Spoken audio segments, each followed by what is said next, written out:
Hey fans, Vince with the Varsity Sports Show. You've had the rest. Now treat yourself to the best Japanese grill in Arizona. It's the Boss. Boss Bachi Japanese Grill in Mesa. Grilled shrimp, steak, and all the best veggies with or without a twist of spice. Sure to please everyone. Dine in or take out. Located at University and Country Club in Mesa. Open daily. 602-859-3759. The Boss. Boss Bachi. Hablamos Español.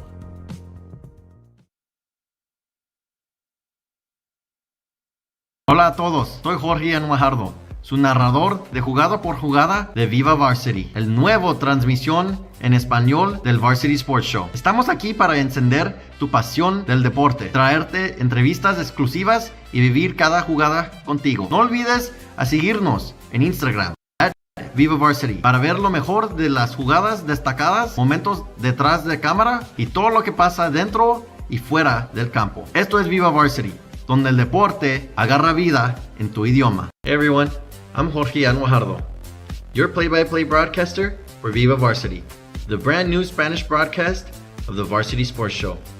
We're here to fuel your love for the game, bring you exclusive interviews, and celebrate every play right alongside you.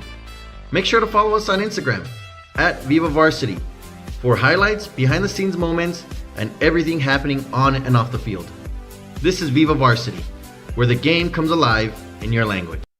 Hey guys, Vince here from the Varsity Sports Show. Nothing beats a hometown touchdown, on the field and on the table. Join us at Zips or Goldies, where families, friends, and teams come together for great food. They make everything fresh, like their hearty burgers or irresistible focaccias. The restaurants are family friendly with a huge menu and plenty of seating. Goldie's Sports Cafe is in Scottsdale at Via Linda and Mountain View Road, and Zips Sports Grill has 14 Valley locations. Come hungry, see you soon at Zips or Goldies.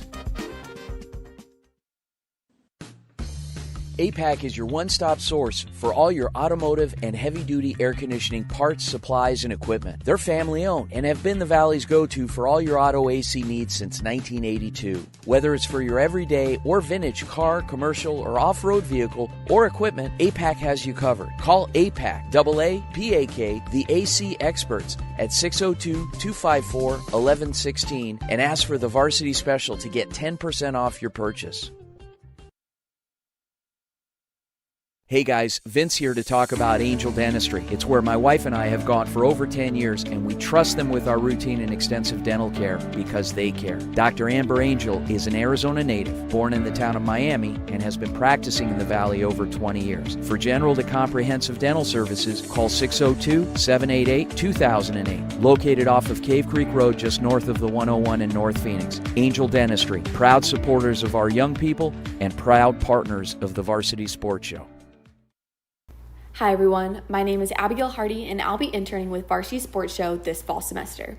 I'll be sharing all the sports content in the Phoenix area. I'm a senior at Arizona State University, getting my degree in sports journalism with the goal of being a field reporter. I look forward to this opportunity as this is my own backyard, being born and raised here in Mesa, Arizona. Stay tuned as I'm excited to bring you your sports update these next couple months. Thank you. Hello. I'm Andrew Neeram, a junior at the Walter Cronkite School of Journalism and Mass Communication. I'm excited to show the Varsity Sports Show everything that I can offer on any side of production as I express my love for this business throughout the fall of 2025.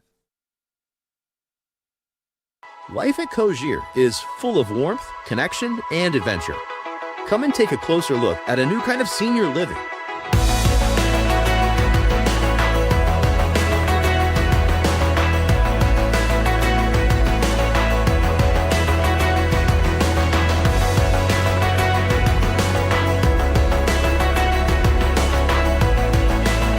Welcome to Cogier, where your next chapter is your best one yet. Hi, I'm Adam Maggard, and I'm excited to be joining the Varsity Sports Show team this semester. Over the next 4 months, I'll be covering high school and junior college sports across Arizona. From Friday Night Lights to heated rivalries, I'll be bringing you highlights, interviews, and the stories that make local sports so exciting. What I love most about sports is the passion, the community, and the way that every game has its own story, and I can't wait to share that with you.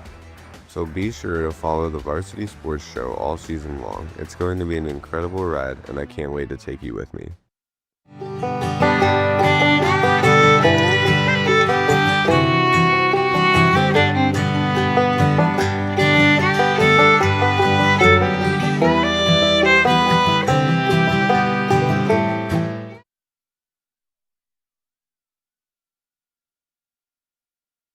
Hey guys, good afternoon. Valley Sports and Phoenix Metro area. My name is Jorge Anwajardo. Let me introduce myself. I'm currently a graduate student at Arizona State University, and I'm also a Navy vet. I'm hoping to bring the Valley the hard-hitting sports coverage that Phoenix deserves. From high school Friday night lights to playoff pressure, I'll deliver the facts, the stats, and the stories that matter to all Valley sports fans. Hello, my name is Latoya Lucas. I am a senior at the University of Alaska Fairbanks, majoring in digital journalism with a passion for sports media. This fall, I'll be interning as a broadcaster with the Varsity Sports Show in the Phoenix, Arizona area, where I'll be covering local sports news and sharpening my on-air reporting skills. My long-term goal is to become a professional sports journalist covering the NBA and NFL. I'm driven to tell impactful stories, connect with athletes and fans, and bring energy and insight to the sports world through digital and broadcast platforms. See you all this fall. Hi, my name is Matthew McCord, student at Arizona State, here from Phoenix, and there's many things I like.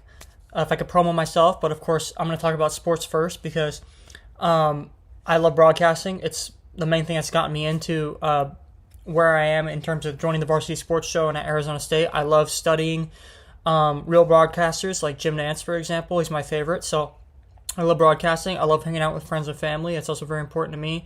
And I love watching movies too because it's something that's really fun. Thank you.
This is J.R. Lambright, special field correspondent for the Varsity Sports Show, coming to you from the wilds of deep East Texas.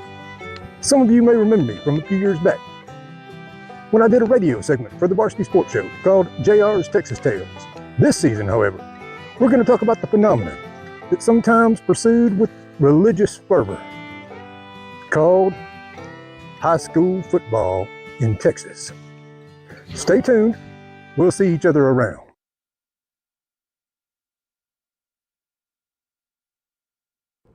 Hello everybody, my name is Antonio Gutierrez and I'll be interning with the Varsity Sports Show this upcoming fall semester with the broadcast team. I'm a current rising junior at the Arizona State University Walter Cronkite School of Journalism studying sports journalism. During my 3 years at the Cronkite School, I've been able to cover multiple sports with the Sun Devils, including volleyball, basketball, and baseball this last spring. During my time, I've learned valuable skills both in front and behind the camera, helping expand my passion for the love of sports. I'm very excited to work with my peers this upcoming fall to not only better myself, but help better themselves to become all-around good journalists. Hi, my name is Ava Lambatis. I'm from Dallas, Texas, and I'm currently a senior at Arizona State University studying sports journalism. After college, I'd like to be a sideline reporter for the NFL. That's kind of the main goal, where I want to end up in 5 years. And I got into sports because of my older brother and also because I rode horses competitively for 14 years. So yeah, pretty excited to start this internship and have a busy semester ahead. Hi, my name is Carmen Liberto and I am a senior at the Cronkite School at Arizona State University, majoring in sports journalism. Over the past few semesters, I've worked on a variety of projects that have strengthened my reporting, storytelling, and on-camera skills. My passion has always been hockey, and I hope to build a career covering the NHL, ideally as a beat writer for the Buffalo Sabres. I'm excited to continue growing as a journalist and to bring my energy and dedication to every story I tell. Stay tuned to see my work at the Varsity Show internship.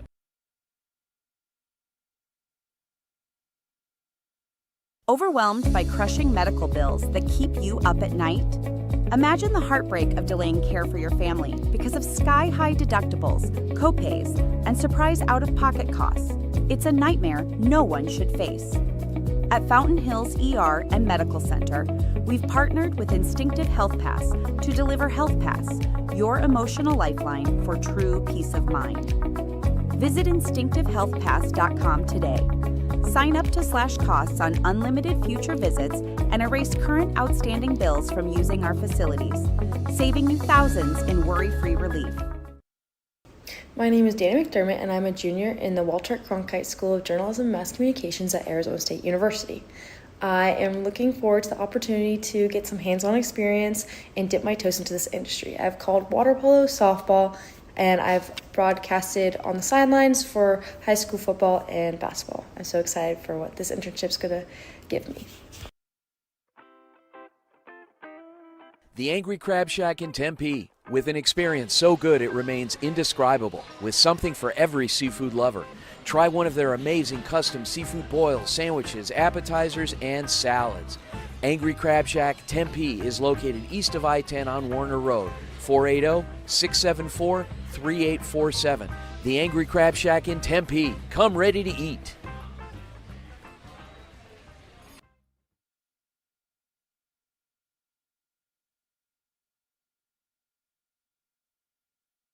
Hey fans, Vince with the Varsity Sports Show. You've had the rest. Now treat yourself to the best Japanese grill in Arizona. It's the Boss. Boss Bachi Japanese Grill in Mesa. Grilled shrimp, steak, and all the best veggies with or without a twist of spice. Sure to please everyone. Dine in or take out. Located at University and Country Club in Mesa. Open daily. 602-859-3759. The Boss. Boss Bachi. Hablamos Español.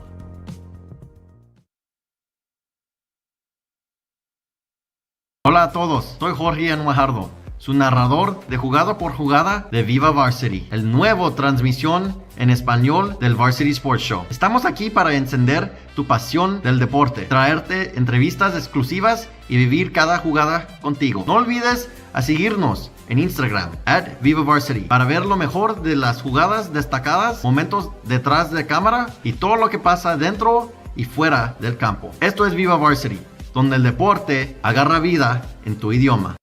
Hey everyone, I'm Jorge Guajardo, your play-by-play broadcaster for Viva Varsity, the brand new Spanish broadcast of the Varsity Sports Show. We're here to fuel your love for the game, bring you exclusive interviews, and celebrate every play right alongside you.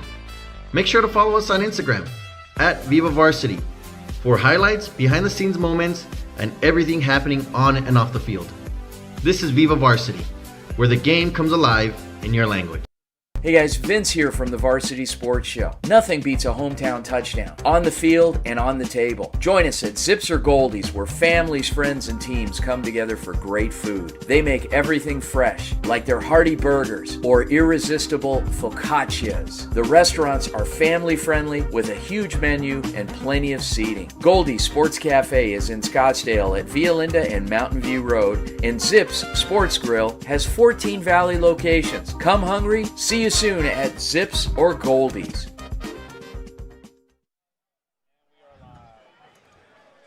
Hello everybody and welcome to Horizon High School out here in Scottsdale for some Friday Night Lights on the Varsity Sports Show between the Highland Hawks and the Horizon Huskies. My name is Antonio Gutierrez. Alongside me is Ava Lambatist. So Ava, Highland coming into this game 2-4, but their last two wins have come in the last 2 weeks. What's going to be the key to success for them to stay hot? Well, when I spoke to the coach before the game, he said that Peyton Dahlhog is their key to success. He's been injured for the first 4 games, and these last 2 games that he has been playing, they've been winning, and he's their quarterback, so he's a huge piece of that puzzle for them. And on the other side, it's Horizon coming in at 6-1. What's going to be the key for them to stay 6-1 and get a win here at home? Yeah, they mentioned, both the coach mentioned, there are 2 teams cut from the same cloth, so they both want to run the ball, and their goal tonight is just to stop each other from running the ball, and that whoever succeeds at that will come out on top. I mean, running the ball has been the key for Horizon all year. No less than 150 rushing yards in any game, and they had 355 last week against Cactus Shadows. I mean, leading that charge is number 0, Bodie Zamorano. What can you speak to about him? I mean, Bodie is just a machine. He's averaging 133 yards per game, and he's already broken the school record for rushing yards. He's insane, and stopping him tonight will really be what determines Highland's success. Awesome. And then also for wide receivers on Horizon, they've got number 1, James Kloffenstein. He's got 14 touchdowns on the season. You think he's going to find the end zone again tonight? I hope he will. Coach Brock Farrell was talking about stopping number 1 is going to really be a huge thing they have to do tonight. He's a key player for Horizon and really a weapon to have on their team. As we have the coin toss going on right now, we've got Horizon in the green, Highland in the white. And we'll be right back after this.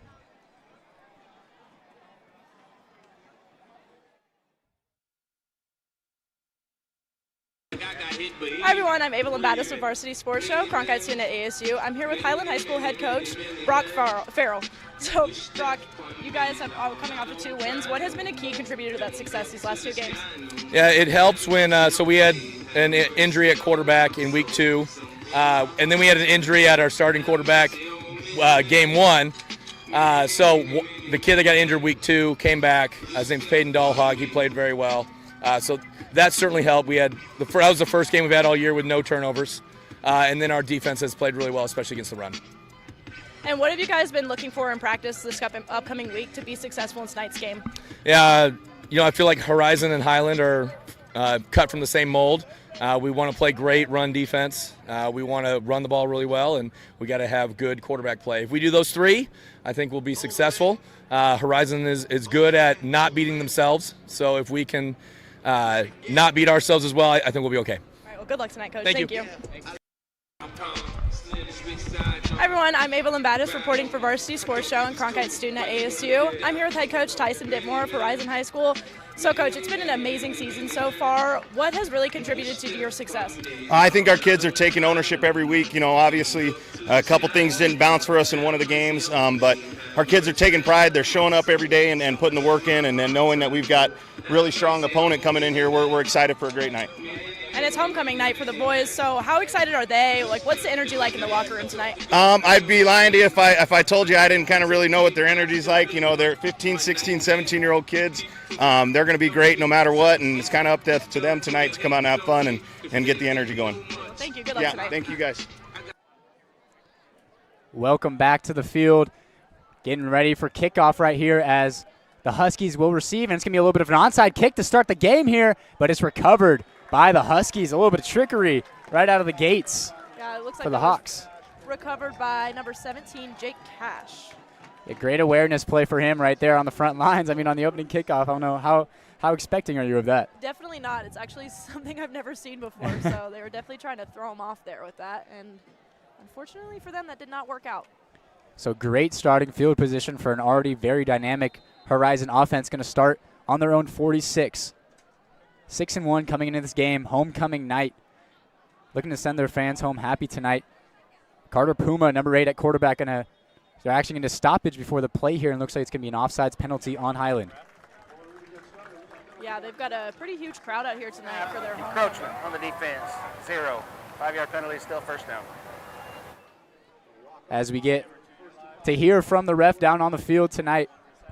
But yeah, early penalty, and it's already going to be 1st and 5, but you're going to go in the same formation here. Zamorano, the guy we talked about in the pregame, right behind number 8, Carter Puma. Puma takes a snap. A little bit of miscommunication right there, but Puma keeps it himself and fights forward for a couple yards. A little miscommunication on that play. Yeah, it looks like they only got a couple yards there. Not going to quite be enough, but, I mean, it's only 2nd and 5, so. I mean, yeah, and with that penalty to start on the first play, it kind of almost negates. Obviously, you want to get the ball into Zamorano's hands cleanly, but still 2nd and very manageable, 2nd and 5 here, but they're in enemy territory around the 49. Once again, it's going to be Puma with Zamorano to his right.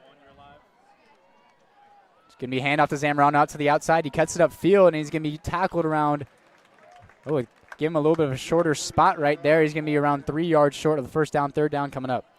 Yeah, it looks like he's just short of that. I mean, Highland's really going to be on Zamorano tonight. They know who their main target is. They know they're always going to try and run the ball with Zamorano. So it's going to be a good game for them. First 3rd down of the game, just under 11 minutes left here in this first quarter. Puma in the shotgun with Zamorano to his right. 2 receivers at the top of your screen. And at the bottom, you have number 1, James Kloppenstein. Puma going to go under center. Hands it off to Zamorano. Zamorano going through the line, gets met right around the first down marker, gets driven backwards, and they're going to mark him just short. 4th down coming up. Pretty good, fast 3 and out there. I mean, they're doing a pretty great job of stopping them so far. I mean, they mainly only targeted Zamorano, though, which Highland is prepared for. They know who to look out for and how to stop him. And they actually have Carter Puma, the quarterback, coming out of the game here, but they're not sending the punting unit on. It seems like they'll go for it. 4th and very short. And got the freshman, number 7, or Kloppenstein in the backfield. He breaks a couple tackles and gets the first down. Kloppenstein, the wide receiver, has 7 rushing touchdowns on the year. They put him in the backfield around the 50 right there and moves the sticks on 4th down. First down, Huskies. I mean, that was really a great play for them. I was talking to head coach of Highland before the game. He was saying stopping number 1 is going to be the key to that game, like I spoke of earlier, and that's the exact reason why he said that. Puma's still out of the game. Kloppenstein at quarterback once again. He's going to hand it off. He's going to keep it himself, actually. Cuts it upfield, breaks 1 tackle, and gets dragged down after a gain of about 6 yards. 2nd down coming up, but back-to-back plays with Kloppenstein in the backfield lead to positive yards. Yeah, he is a shifty kid. He just gets the yards, he gets out there and gets going. He's a great asset to that team. Now Puma checked back into the game, giving a little bit of a threat of a pass here. I mean, don't count anything out for Kloppenstein. Maybe he can pass the ball as well, but Puma's in there for that reason. In the shotgun, takes a snap. He's looking to pass. Tries to find Giroux, and he finds a number 11, Jake Giroux, for a first down, gain of around 10. That was a fantastic throw and catch by him. It was perfect. Finds the holes between the soft zone coverage. First down, Huskies. Inside, just outside, on the 25, just outside the red zone right here for the Huskies on their first drive. It's going to be handoff to Zamorano, who's going to go out right. Tries to get to the outside, but great contain from the Hawks right there. Yeah, so far so good for the Hawks with keeping Zamorano contained. He really hasn't done much so far. I mean, it is first drive of the game, but they really are keeping him contained and really looking out for him. That was going to go down as a loss of around 1 right there, so they're going to be on the 25, 2nd and 11 coming up. The freshman, number 7, Dylan Brush in the backfield. He's going to get the handoff right here. Cuts up the middle, gets through the traffic, runs a defender over, and he's going to be right around the first down. We'll see if they give it to him. They do. First down, Huskies. And that's the freshman, number 7, Dylan Brush. Already has 5 touchdowns on the year. I mean, he's making his name known as a freshman. Yeah, as a freshman's insane. Just to be able to already have that record under your belt, it's a great place to be at, and he's proving the reason why he needs to be on varsity. And Kloppenstein back in the backfield again in the shotgun, takes a snap, goes out to his right, runs into some traffic at the offensive line, and it's going to be pushed back for a little bit. Going to go down as no gain. Great defense by the Hawks right there. Yeah, the Hawks ate him up there. He did not get anywhere. In the red zone, though, for the Huskies, 2nd and 9 coming up from around the 12-yard line. 7:35 left in this first quarter. Clock's been running. Like you said pregame, both these teams love to run the ball. We'll see how this kind of affects the score at the end of the game. But Puma going to be in the backfield once again. Zamorano to his left. Said it so many times tonight, going to say it multiple times again. Going to hand it off to Zamorano. Cuts it up the middle. Spins out of 1 tackle, but eventually brought down after a gain of around 2. I mean, Zamorano isn't really getting far tonight. I wonder how Horizon's going to adapt to Highland being able to contain him so easily. I mean, he really hasn't gotten any yards tonight. Last one, gain of 1. The one before that, gain of 1. He's not really getting anywhere. He's getting eaten up every time. Yeah, both coaches talked pregame how both their opponents have very great run defenses, and they both love to run the ball. So this is going to be battling all night in the trenches. Third down coming up, 3rd and 8 from the 11. Puma going to hand it off to Brush in the backfield. He cuts it upfield, trying to find the end zone inside the 5, and he falls forward. Touchdown, Huskies. The freshman, Dylan Brush, takes some defenders with him into the end zone, and that's a first drive score for the Horizon Huskies. Well, what a great way to start this game. The fans are already going crazy. I mean, it is their homecoming night. The student section looks, to me, packed. They are so excited for tonight's game, and that's a great way to start your homecoming game. Yeah, like you said, they were containing the run so well, but they finally get to break one off, do the Huskies, and they get it in the end zone. See this extra point kick here by number 23. That is Palmer Podwicka. Yeah, Podwicka, the kicker for the Huskies, he's been pretty stellar all year. Leads the region, actually, in most kicks made. So, very reliable. And it's going to be at number 9, Mason Tower, the holder. Yeah. Kick from Podwicka is up and good. It's 7-0 Huskies early. They've got a great kicker on their hands. He really is a huge, huge asset to this team. Yeah, we were watching him in warm-ups, and he's hitting from the 40-yard line, so that's a 50-yard field goal. And I mean, that's great to have out of a kicker, especially at the high school level. Yeah, especially in high school, having such a reliable kicker that you know can make those kicks for you is really great. I have worked a couple Horizon games so far this season, and every time I see him kick on the kickoff, it's most of the time a touchback. I remember when they played McClintock, they were running up that score pretty high. His leg was probably getting tired from all those kickoffs, but it was still touchback, touchback, touchback almost every time. We'll see if he can do it here.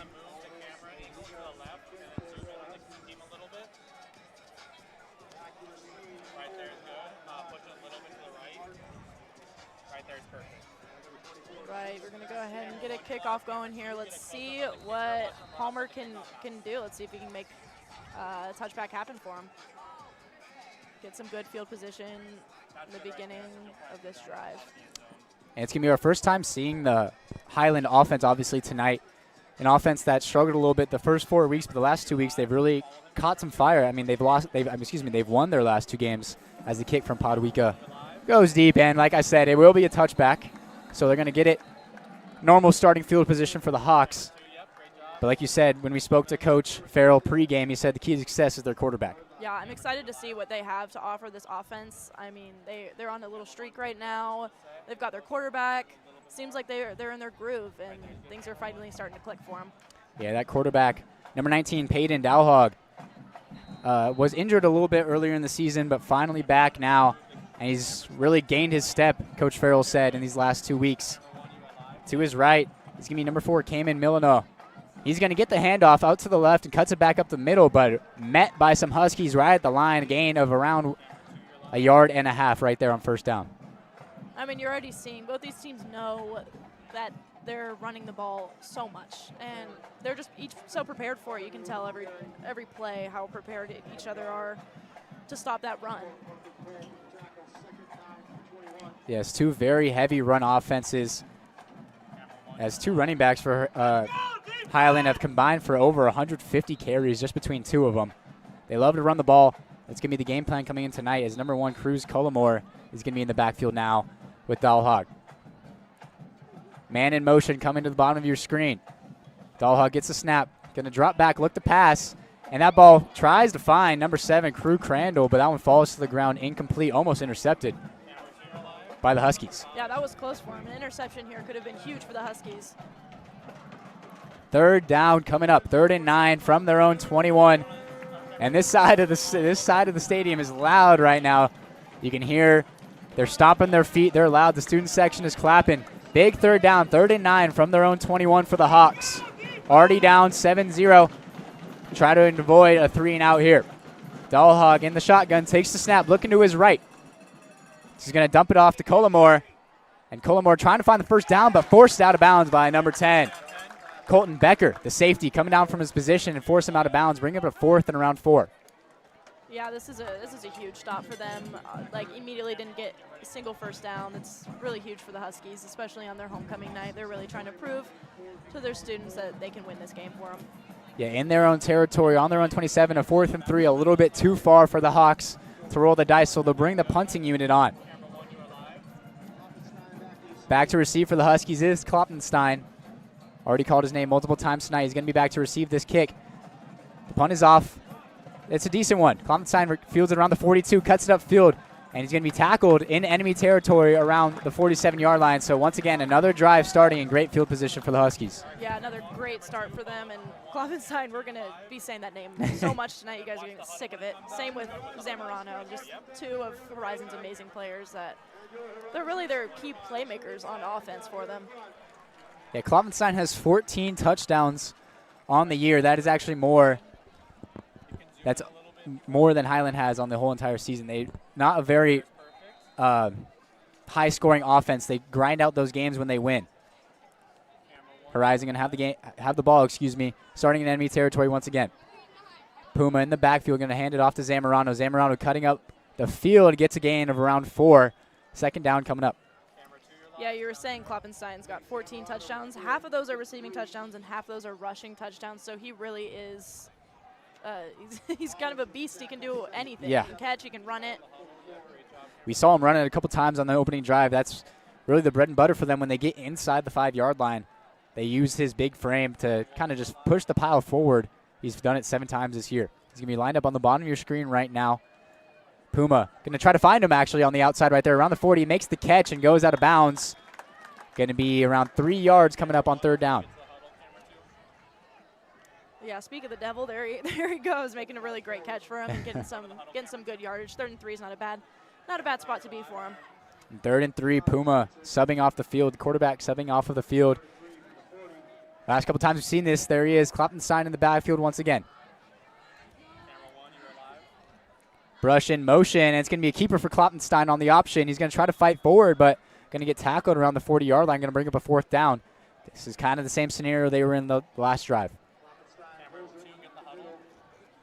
In enemy territory at the 40, 4th and 3 coming up. They went for it last time and got it. I got to think if you're in enemy territory, it looks like they will go for it again. But in enemy territory, playing with house money a little bit right here. Going for it again. Let's see how that works out for him. Puma back in the game. Zamorano step in front of him to the right. It looks like they might try to do a pooch punt right here. They do.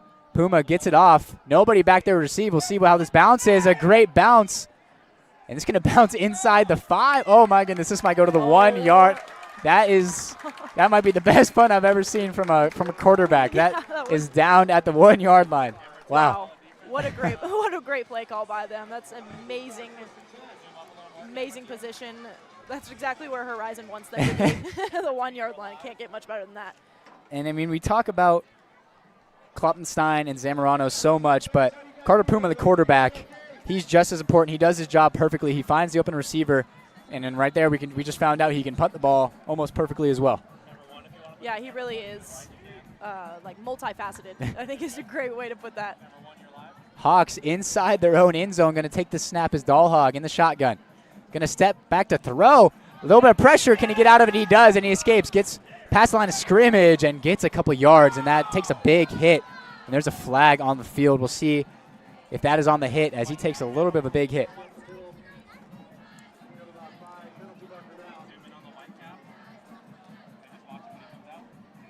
Refs discussing right now. Flag just around the area of the hit. It was a pretty big hit from number 22, Gagely. Gagely, one of the big playmakers for the Huskies. He's flying all around the field. Makes a big hit right there. So we'll see what the flag is on as the ref is coming out. They're picking up the flag. No penalty on the field. But as it is, it's a gain of around 4. Gain of 5, excuse me. So the Hawks get out of their own end zone. And Dahlhag going to take the snap under center. He hands it off to Molyneux, going out to the right side, and he gets some space. But he's tripped up. Great tackle there by number 5, Stratton Nee, keeping him from getting to the outside. already this soon in the game. Horizon's defense has been looking great. I mean, so has the Hawks. They've really just been, it's been a game of offenses already. Just under 3 minutes left here in this first quarter. Another third down coming for the Hawks inside their own 10, should say, on their own 7, 3rd and 4. Stands loud once again, trying to get a stop in deep enemy territory. Dahlhag in the backfield in shotgun. 2 receivers towards the bottom of your screen. Dahlhag going to look to the right. Fire over the middle, and it's deflected by number 22, Gage Lee. Said his name earlier. He's a playmaker all over the field. Gets that one to fall. 4th down. Yeah, and once again, just too deep in your own territory to go for it. The Hawks going to bring the punting unit out once again. Yeah, it's always a hard position to be in when you start on your own one yard line. That's one of those things that's really tough to get out of. Number 5, Grady Crandall, the punter, going to be punting from around 2 steps out of the back of his own end zone. But he gets it off just barely.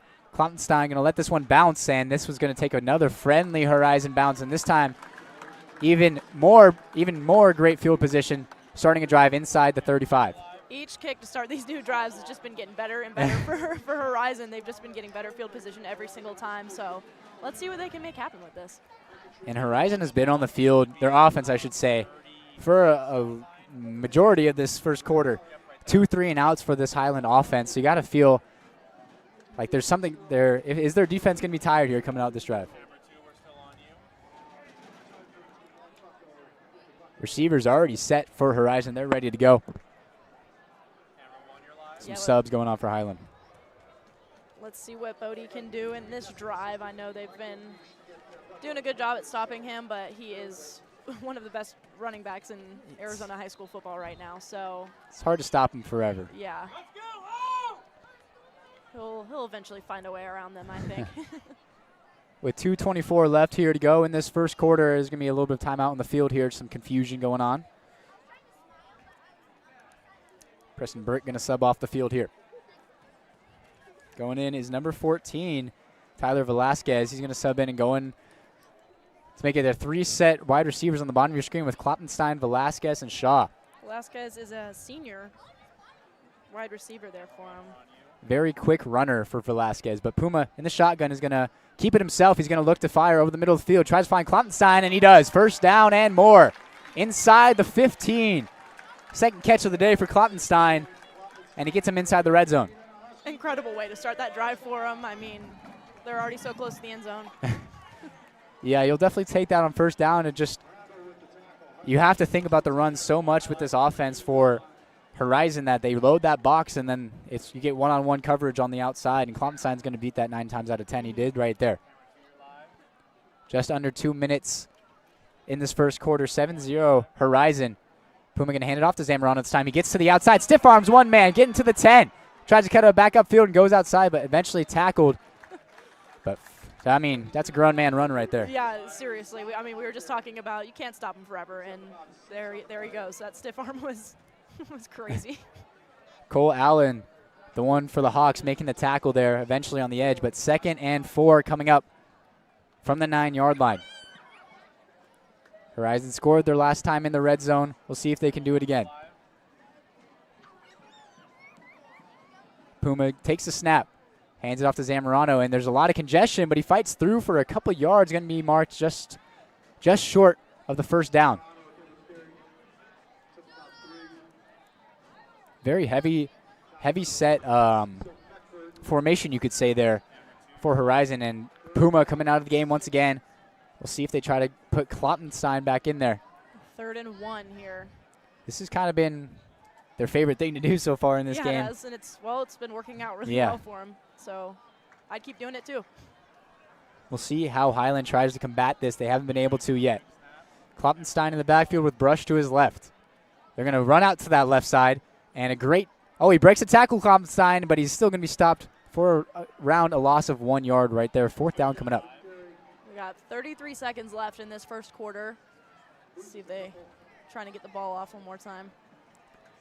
Not too much rush coming out for this Horizon offense. And it looks like they might just be content with going to the second quarter with this one. But coming up is going to be a 4th and 3 from the 8-yard line. Still up 7-0 are the Huskies. Do you think they're going to go for it again? I mean, they've been pretty successful with it so far. I don't see why not, especially this close to the goal line. And that is going to be it for the first quarter here at Horizon High School. Through 12 minutes of play, it's Horizon 7. Highland 0, excuse me. We'll be right back for the second quarter.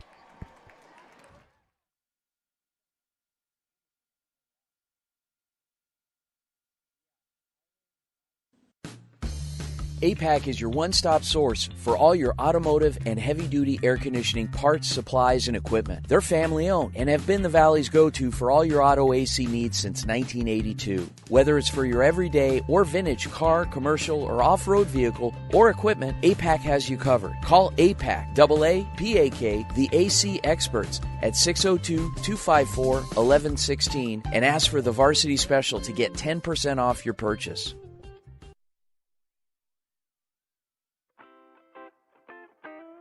The Angry Crab Shack in Tempe, with an experience so good it remains indescribable, with something for every seafood lover.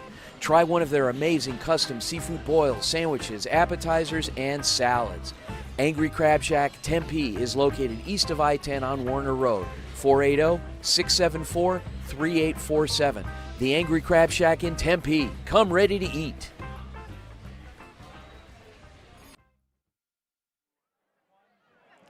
Welcome back here. 4th down for the Huskies. Kloppenstein back in the backfield here at Horizon High School. 7-0 for Horizon over Highland right now. Start of the second quarter. Kloppenstein, the receiver in the backfield. Already seen him rush it multiple times tonight. And it looks like we're going to get a timeout from Horizon on this 4th down. They'll rethink this one a little bit. But, Ava, they go back out there with that same formation they've ran so many times. Yeah, I mean, it looks like they're gonna go for it. They might be successful here, but we'll see after this timeout what they end up doing. They feel is right. So what are some of your thoughts so far, just going on to that first quarter, about the Horizon offense? I mean, Horizon is doing a really great job keeping Highland on their toes. I mean, Highland expects a run-heavy game, and then Horizon steps back and throws the ball. So it's one of those things. They're just doing a great job of making Highland guess and not being too predictable. And it looks like number 23 is going to go ahead and kick a field goal for them. So after the timeout, head coach Tyson Ditmore decides to not go for it. They're going to settle for their 3 points on this field goal attempt from Palmer Podwika. It's going to be a 25-yard field goal, kicking from the 15. Snap, the hold, and the kick, and it is right down the middle. Podwika makes the extra point and makes the 25-yard field goal. It's 10-0 Huskies at the beginning of the second quarter. A really great start to the game for them. Podwika, I mean, I can't say enough about him. He's a really great kicker for him, and underrated. Yes. Kickers always are, I feel. Kickers need love too. Yeah, they do, and he's really good at doing his job. And for Highland, it's been two possessions for them. Only 2 possessions in the first quarter, and it was 2 3-and-outs. They've only ran 6 offensive plays. What's something they can change out there? I honestly, they haven't really been catching the ball. I mean, their quarterback's been making some great throws, but they just seem to get swatted every time and just slip through the receiver's hands. So I think if they're able to get that passing game going, they could have a great game tonight. Yeah, there has been a couple drops by the Hawks so far this game. And the run defense for Horizon has just been stout. They've kept their contained very well, getting to not letting anyone get outside, and then it's hard to run through that middle because they've got number 54 Parker Kolb and number 77 Dylan Flagger, 2 big guys. This one's not going to be a touchback for the Huskies. Hawks going to take it out, trying to get it to the outside, but great defense by the Huskies, as this one's going to be spotted a little bit shorter than if they would have taken the touchback. Yeah, Huskies defense is they're just on Highland tonight. It seems like they're reading them like a book every play. They know where they're going to be. They know where they're trying to go, and they meet them there. So they've had a really hard time just getting out of. this zone. Dahlhag, the quarterback in there, back out there once again. Gonna try to fire it over the middle quickly, and he has a receiver, but it falls incomplete. Initially had number 3, Max Brown, over the middle of the field. A great throw and hit him in the hands, but takes a hit from the Huskies and can't hold on to it. Yeah, that's exactly what I'm talking about. I mean, that would have been an incredible play had it not just slipped out. They have a really great quarterback, and I think they could be pretty dominant this game if things started working out. That was a great throw there by Dahlhag, but a better hit, I guess you could say, from the Huskies to force that one out. Yeah, definitely. They were right there waiting for him. Dahlhag under center. Molyneux in the backfield with him. They're going to look to the sideline. Try to change up the signals here. Dahlhag takes a snap from under center, hands it off to Molyneux. And he tries to fight forward, and he does for around 2 or 3 yards, but still another third down coming up for the Hawks. Just wrapped up by Horizon defense. They are on it. And number 22, Gage Lee, once again in there. Gage Lee said his name already, I think, 3 times tonight. Going to say it probably another 1,000 times tonight. He's just everywhere. Plays that middle linebacker position, and he just flies around the field. Third down coming up for the Hawks. Dahlhag in the shotgun. Looking out to his right. Tries to escape pressure, and he does. Going to have to scramble, but he's going to be tackled way short of the line to gain. 4th and 4 coming up. And that was number 4, CJ Battle, coming down, laying a hit on the quarterback. Yeah, CJ Battle there right behind Gage Lee with tackles per game. He's averaging 8.3 tackles per game, where Gage Lee is 9. So they are really in the same class there, and just really great defensive players. Yeah, 2 great defensive players roaming the field like that. It's going to be hard to score against this offense. And right now it's hard for Highland to get a first down against this defense. So Grady Crandall, the punter, back out there for the 3rd time tonight. A little bit more room than his last one. Gets this one off barely. Kloppenstein receives it at the 40. Trying to cut up field, makes a couple people miss, but swarmed by some Hawks. Around the 48-yard line. The Huskies have not started a drive inside their own 40 yet this game. No, they have not. That's an amazing place to be. Wow, that Hawks drive was quite literally, I think, 1 minute long. Yeah, it was, just over a minute long. It's something's got to change for Highland right now. Their offense not clicking too much. Or that could just be the Horizon defense playing very well. Yeah, I think that might be a Horizon thing. But once again, for the 3rd time tonight, we got Puma back out there with, the 4th time tonight, Puma out there with Zamorano behind him. Hand off to Zamorano right up the middle, and the great gang tackling right there for the Hawks. They meet him at the line of scrimmage, only a gain of 1. Yeah, they seem to have expected that. Yeah. From Zamorano. They got him right down. Yeah, you see this happen a lot against Horizon. They run the ball so much that teams start to load that box a lot more, but that's when they become more dangerous because you have Kloppenstein and Giroux out on the edges that can just catch anything that comes their way. Puma in the shotgun once again. He's going to look to pass this one. Finds Kloppenstein on the outside, and it's caught. Gain of around 4. 3rd and 5 coming up. 3rd catch of the night for James Kloppenstein. It's great because Horizon has an amazing run game, but they don't have to rely on it, which is great for them, especially when a team like Highland here can eat up Zamorano and their run game pretty easily every time. They can always go to that passing game. It's definitely a great option for them, I guess, to have, you could say. Puma back there once again, going to keep it himself after faking to Zamorano. Puma, some pressure, steps up, and he's going to be tackled after around a gain of 2. 4th down coming up once again, and this is I think this is the 3rd time this exact situation has happened. Yeah, it is. 4th and 3 in the enemy territory around the 45. Another decision for Ditmore. Yeah, will they be going for it again? 4th and 3. I feel like I've seen that a lot tonight already. Yeah, they're going to send a newer unit on. It looks like they might punt this one away, and they will. First punt of the night for the Huskies coming up.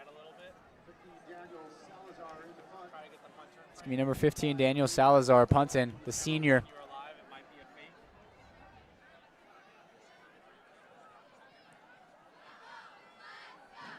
Snap is off, and he punts it from around his own 45.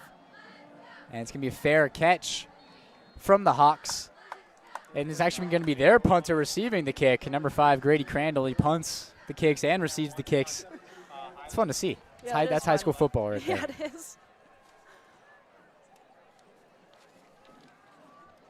So a great turnaround for the Highland defense right there, finally getting a stop on the Huskies. Things are starting to look up for them a little bit there. Getting that stop is huge for them because Huskies have been able to make their way down the field these past 4 drives. Highland going to get the ball on their own 17 to start this drive. Still looking for the first down of the night. Dahlhag going to keep it himself, throw it over the middle, and it's caught by number 7, Crew Crandall. And there it is. First down, Hawks. Great pitch and catch.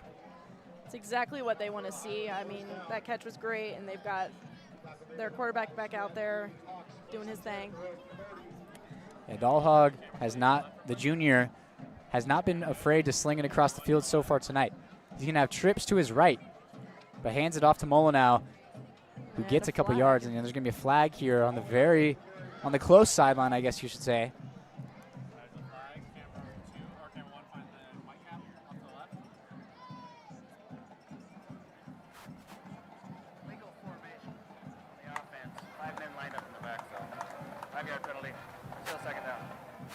Got an illegal formation on the Hawks. That's just going to drive them back more. And that's not something you want right there after getting a first down. Yeah, after getting your first down of the night, penalty's not ideal, that's for sure.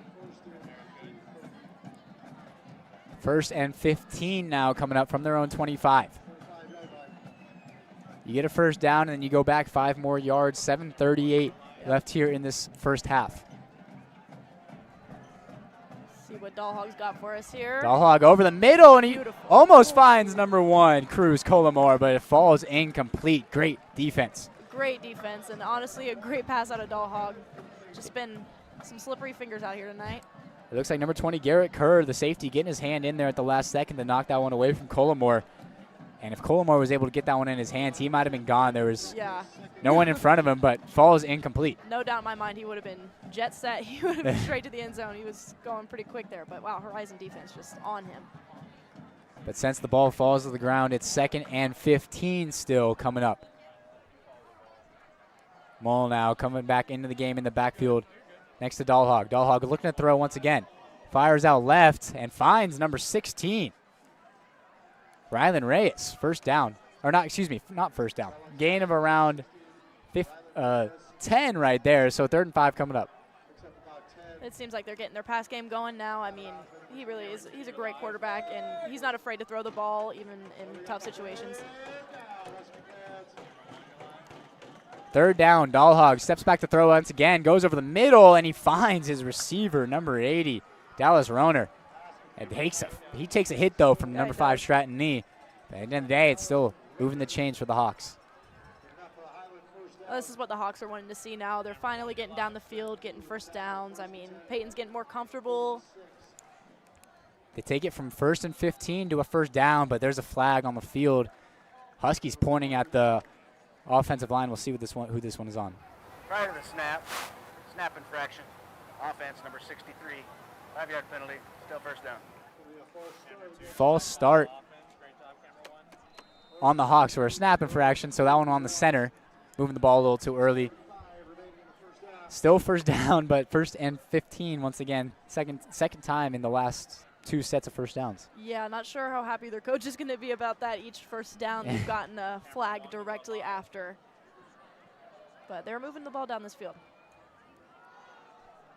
Dahlhag hands it off to Molyneux, who cuts it upfield, and he's going to have some room to run, and he gets around the 16 yards, so he gets the 5 yards plus more, moves the sticks, and he's hyped up. Molyneux, the running back, excited after that run. Yeah, I would be too. I mean, that was a great run after that penalty, just making it count. The Hawks finally break through that defensive line of the Huskies, and they look to go fast right here. Down here on the right hash, on the bottom of your screen, excuse me. Dahlhag going to send Colomore in motion, but hand it off to Molyneux once again. Cuts it up the middle of the field, and he's going to be swarmed after a gain of around 3.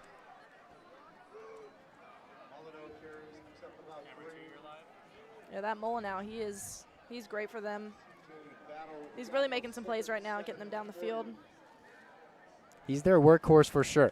82 carries coming into this game. Definitely at 90 already, the total on the season. getting close to 100. Dahlhag under center with Molyneux in the backfield once again. They look back to the sideline, maybe changing up the call. 5:25 left in this first half. Clock running fast. Both teams love running the ball. This clock's been running a lot.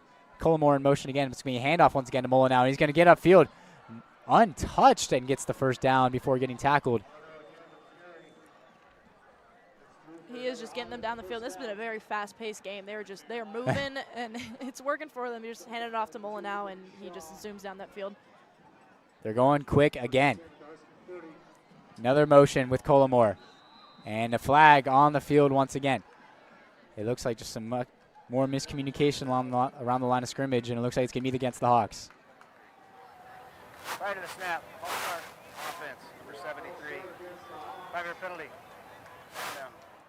Another false start against the Hawks, just not ideal after you finally get to break through this Horizon D line that's so tough to crack, and you're just sending yourself back. 1st and 15 once again for the third time on this drive. Going to motion some linemen over.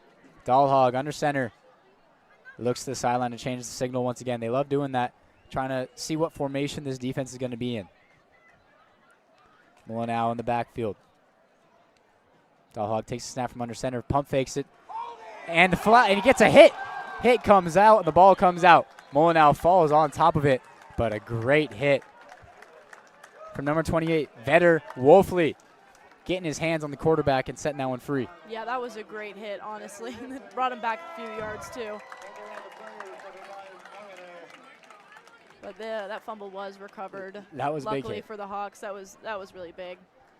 But 2nd and 25 now, a loss of 10 on that fumble recovery. And Dahlhag taking a couple big hits so far in this game. Takes one from the blind side right there. Going to be back under center. Motions Collimore, and he's going to get the handoff on the motion. Cutting upfield, Collimore, and he's tackled after gaining around 5. 3rd and 20 coming up.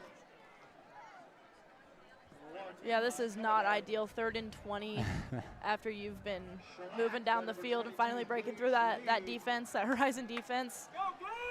Well, 3rd and 21, actually. Yeah, so what's kind of if you're a coach right here, 3rd and 21, what are you kind of drawing up?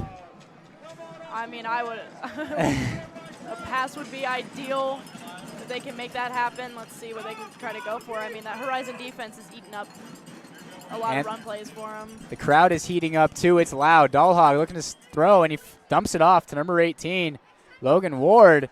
He's going to get a couple yards on the screen, but not even get back to the original line. 4th and around 15 coming up, and obviously haven't been too aggressive for Highland, but this one obviously just seems a little bit too far to go for. Yeah, I think so too, and I really think them getting those flags tosses them up a little bit. They get out of their groove, and they end up here 4th and 14. Timeout on the field from Horizon. Their 2nd timeout of the half. 48 seconds left in the half. Let's see what they decide to do before this halftime. We'll be right back after the short break.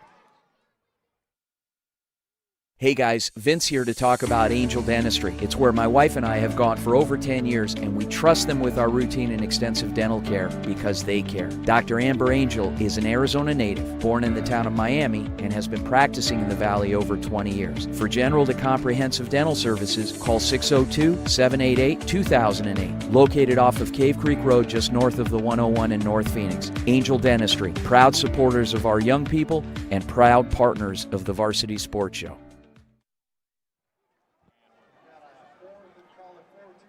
Welcome back here, and it looks like Horizon's going to try to kick this one. This is going to be around a 51-yarder for number 5, Grady Crandall. It's a pretty big kick for a high school game. Let's see what he can do. Maybe get some points on the board here before that half. Crandall from 51 gets it up, and it's going to be short. Probably around 6 yards short of getting that one through, so no points on the board for Highland. 3 minutes left in this first half, and well, once again, great start in field position for Horizon. Again, they've been getting really lucky with that this game, and it's just made it easy for them to get points on the board when you start basically at the 50-yard line. I'm sure Horizon won't be complaining it kind of fits their scheme of offense as well. They love to run the ball. 3 minutes left. Plenty of time for them to run the ball, try to find the end zone once again. Yeah, 3 minutes is plenty of time for Horizon to try and score again. See what they can pull off. This is the farthest back they're going to start. They're going to start on their own 20. Puma handing it off to Zamorano. Cuts it upfield, gets to the offensive line, breaks a tackle, and takes 3 Hawks to eventually bring him down after a gain of 15. And that was the biggest run of the night for Zamorano. There he goes. He's getting warmed up now. Yeah, the 20-yard line being the furthest they've started back.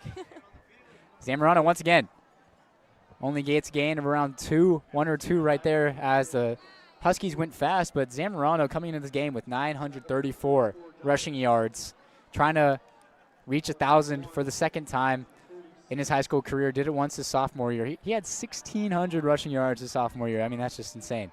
That is insane, especially as a sophomore in high school. 1,600 rushing yards. He is the all-time leading rusher at Horizon High School. But he's on the sideline for this play. It's going to be a screen to the freshman Dylan Brush as it falls incomplete, but there's a flag in the backfield. They might get the Hawks for roughing the passer right here. We'll see. As Puma took a little bit of a hit getting that pass off. Personal foul, roughing the passer. Number 44 defense. 15-yard penalty. Resulting in an automatic first down. It's going to go against number 44, Dominic Kaut. And that's just a free 15 that you don't want to give up if you're Highland.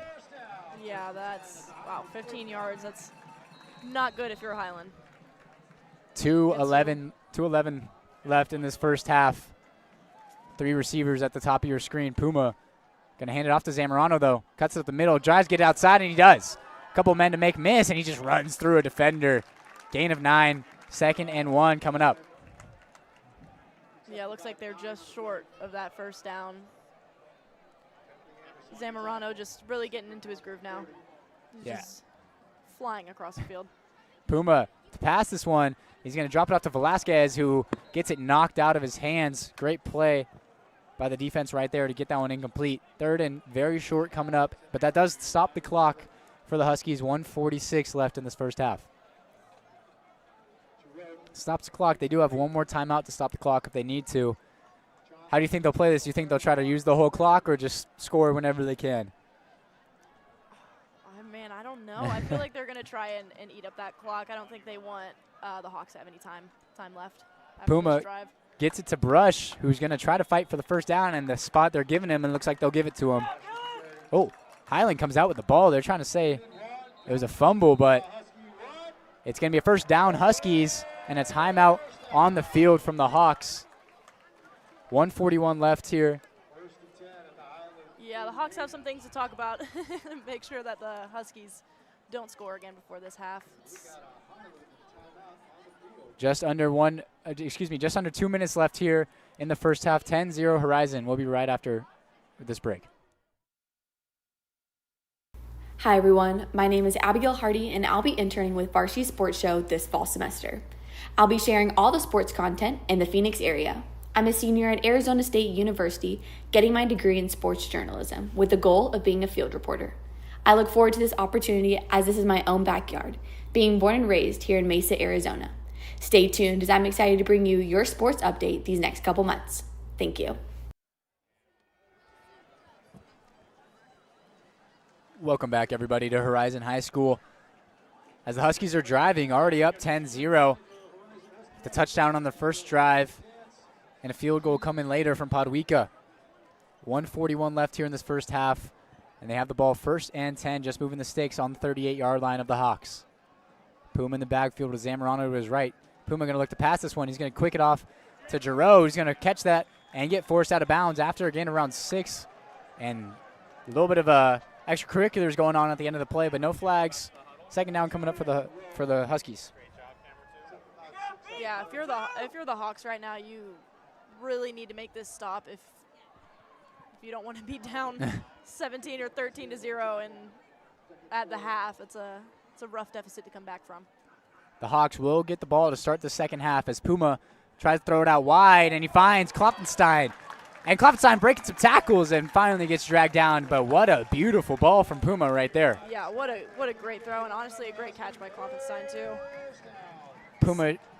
Puma showing off the arm talent a little bit and gets it over to the defender. This time going to hand it off to Zamorano, though. Zamorano met right at the line of scrimmage and actually be tackled for around a loss of a half a yard. Second down coming up, under a minute to go, and the clock is running. And there is going to be a timeout on the field. 49 seconds to go in this first half. 10-0 Horizon. But Highland gets the ball at halftime, gets the ball to start the second half. Their offense kind of clicking on that last drive. Just when you get to 4th and 15, it's kind of hard to do anything from there. Yeah, I mean, that last drive, their offense was looking great. It's just hard with those flags set you back so much, and that's just really unfortunate for them if you're a Hawks fan or coach or player. It's not something you want to see. And that fumble, they did recover the fumble, but Dahlhag fumbles the ball after taking a hit, and they lose around 10 yards. It sets up a 2nd and 25. It's just never ideal like that. No, not at all. Coming out of this timeout, going to have around 49 seconds left in this first half. Looks like it's still 2nd and 10. Let's see what Horizon's going to be able to pull off here. Yeah, 2nd and 10, no timeouts remaining for the Huskies. So you're going to have 49 seconds to try to get it in the end zone. 2nd and 10 from the 17. Puma back in there. Zamorano to his left. 3 receivers towards the bottom of your screen. Puma going to look to pass to find a receiver. He's going to scramble. Steps up into the pocket and slides down after a gain of around 2 or 3. And they got to go quick here. Got to go quick. Under 40 seconds to go. Hurry up offense for the Huskies. Puma takes the snap in the shotgun, hands it off to Zamorano quickly. And he gets tackled right at the line of scrimmage. 25 seconds, and they're going to rush this field goal unit on. Plenty of time to get set. Podwika, 4th and 7. This one going to be around a 30-yarder. 12 seconds with the clock running. Has time. The snap, the hold, the kick is up. And it's right down the middle. With 4.5 seconds left in this first half, the Huskies take a 13-0 lead with just basically a kickoff and maybe one play. How have you felt about the Huskies' first half? It's been dominant. they're proving why they're a 6-1 team. Being able to start this half 13-0 is really a great place for them to be in, especially on their homecoming night. It's always fun playing like that in front of your home crowd, and a very loud crowd tonight, you could say that. Oh, yeah, and the stands are packed. Like, I don't know if I've ever seen a high school football game this packed. The fans really showed up and showed out tonight. We're sitting right behind some right now, so hopefully we're not annoying them too much with our screaming and stuff like that. But they're very passionate as well. They're loud fans, so that's good. Yeah, they are. I mean, how about the composure there from Podwika, though? I mean, coming and rushing onto the field. Onto the field is a dime. Like, perfect right through the middle, perfect kick. You would have thought he had all the time in the world to set up, but he had, 10 seconds to get there. Let's see, 4.5 seconds left. Last kick was returnable for the Hawks. This one, definitely not. Not so much. Booming kick from Podwika goes out of the back of the end zone. And 4 seconds left. We'll see if Highland tries to make a Hail Mary effort right here, try to get it down the field, get a score, or if they'll just take a knee and content with taking this ball into the second half. Yeah, I'm excited to see what they do here because, I mean, their quarterback's got a pretty good arm. Yeah, he's got a cannon. You're down 13. We'll see if they try to take a long shot right here, but it looks like they will just go under center and take a knee here, send this one into halftime. And that is exactly what they do. So at the end of the first half, 13-0 Horizon, and their sideline is hyped up. On their homecoming night, the Huskies up over Highland, 13-0. We'll be right back after halftime.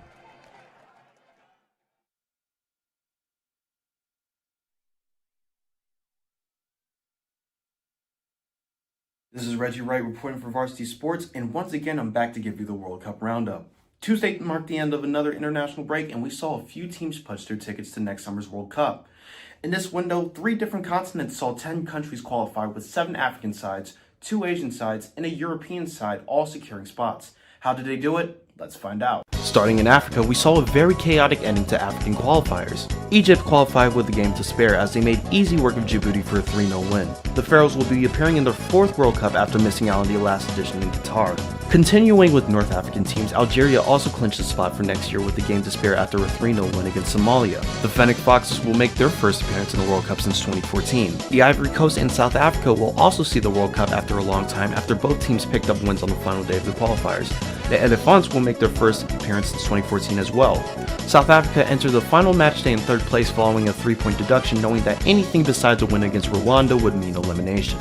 But with fellow group hopefuls Benin and Nigeria breathing down their necks, Bafana remained calm and booked their place in the finals for the first time since hosting the tournament in 2010, condemning Nigeria to a playoff spot and Benin to elimination. Senegal and Ghana also cruised to qualification, picking up wins on the final day, and will be making consecutive appearances in the World Cup. And in the shock of the entirety of the qualifiers, Cape Verde, a nation of islands boasting a population the size of the city of Atlanta, clinched qualification for the first time ever, beating out the likes of Cameroon and Angola to do so. Now over in Asia, Qatar and Saudi Arabia booked their tickets to North America. 4 years on from hosting the 2022 tournament, Qatar returned to the world stage following a 2-1 win over the United Arab Emirates. Qatar will be looking to improve from the host tournament where they finished bottom of their group. And Saudi Arabia will also be making their 3rd consecutive appearance in the World Cup after a goalless draw against Iraq was enough to see them qualify. And finally, in Europe, where 8 teams could have potentially qualified in this window, only 1 team was able to do so. That 1 team was England, who clinched the spot following a 5-0 thrashing of Latvia. That's all I have for this edition of the World Cup Roundup. Reporting for Varsity Sports, I'm Reggie Wright. Hi everyone, this is Patrick Cohen with Varsity Sports Radio, bringing you the best that sports has to offer. This week I'll be talking about the BYU-Arizona game, which happened a couple days ago. Sadly, despite Arizona putting on a strong performance against BYU ultimately beat Arizona by a final score of 33-27 in double overtime. It certainly was a devastating loss for us, especially with me being an Arizona student. It was certainly a devastating loss. Arizona has had a long history of not doing particularly well whenever BYU comes to town. Whether we're taking on BYU in Provo or whether BYU comes to us, we generally have not had a good record against the BYU Cougars. It certainly is disappointing, as we were hoping that this would be a signature win for us, and we were certainly hoping that Arizona would finally prove once and for all that they belong in the Big 12 Conference. But certainly, there were some highlights. Noah Fafita took charge on many of the plays. Ismail Mahdi scored, as well as several other players, including Kedrick Riscano, as well as some good defensive highlights by the Arizona Wildcats defense. It certainly was a great game to watch. I certainly enjoyed every single moment of it. The environment was amazing, considering the fact that there was an hour-long rain delay in the middle. But still, despite everything that Arizona did, they still lost to BYU by a final score of 33-27. I am certainly hopeful that next week against Houston, that they will be able to bounce right back and hopefully improve the record to 5 wins. Thank you all so much for watching, and I hope to see you next time. Bienvenidos damas y caballeros al Viva Varsity Broadcast. Me llamo Dane Palmer y hoy vamos a hablar sobre algunos esquemas defensivos en el fútbol americano.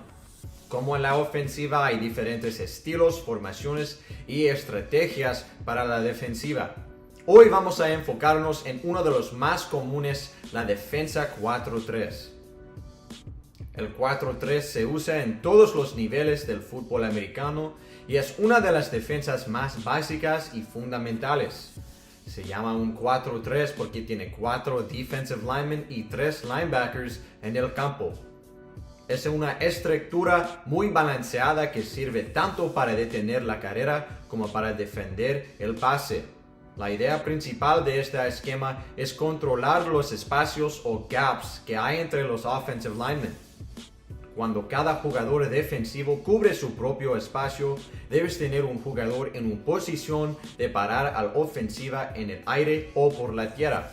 Los trabajos de los jugadores en esta defensa son por la mayor parte básicas. Los defensive linemen buscan al quarterback o al running back y mantienen su posición en los gaps.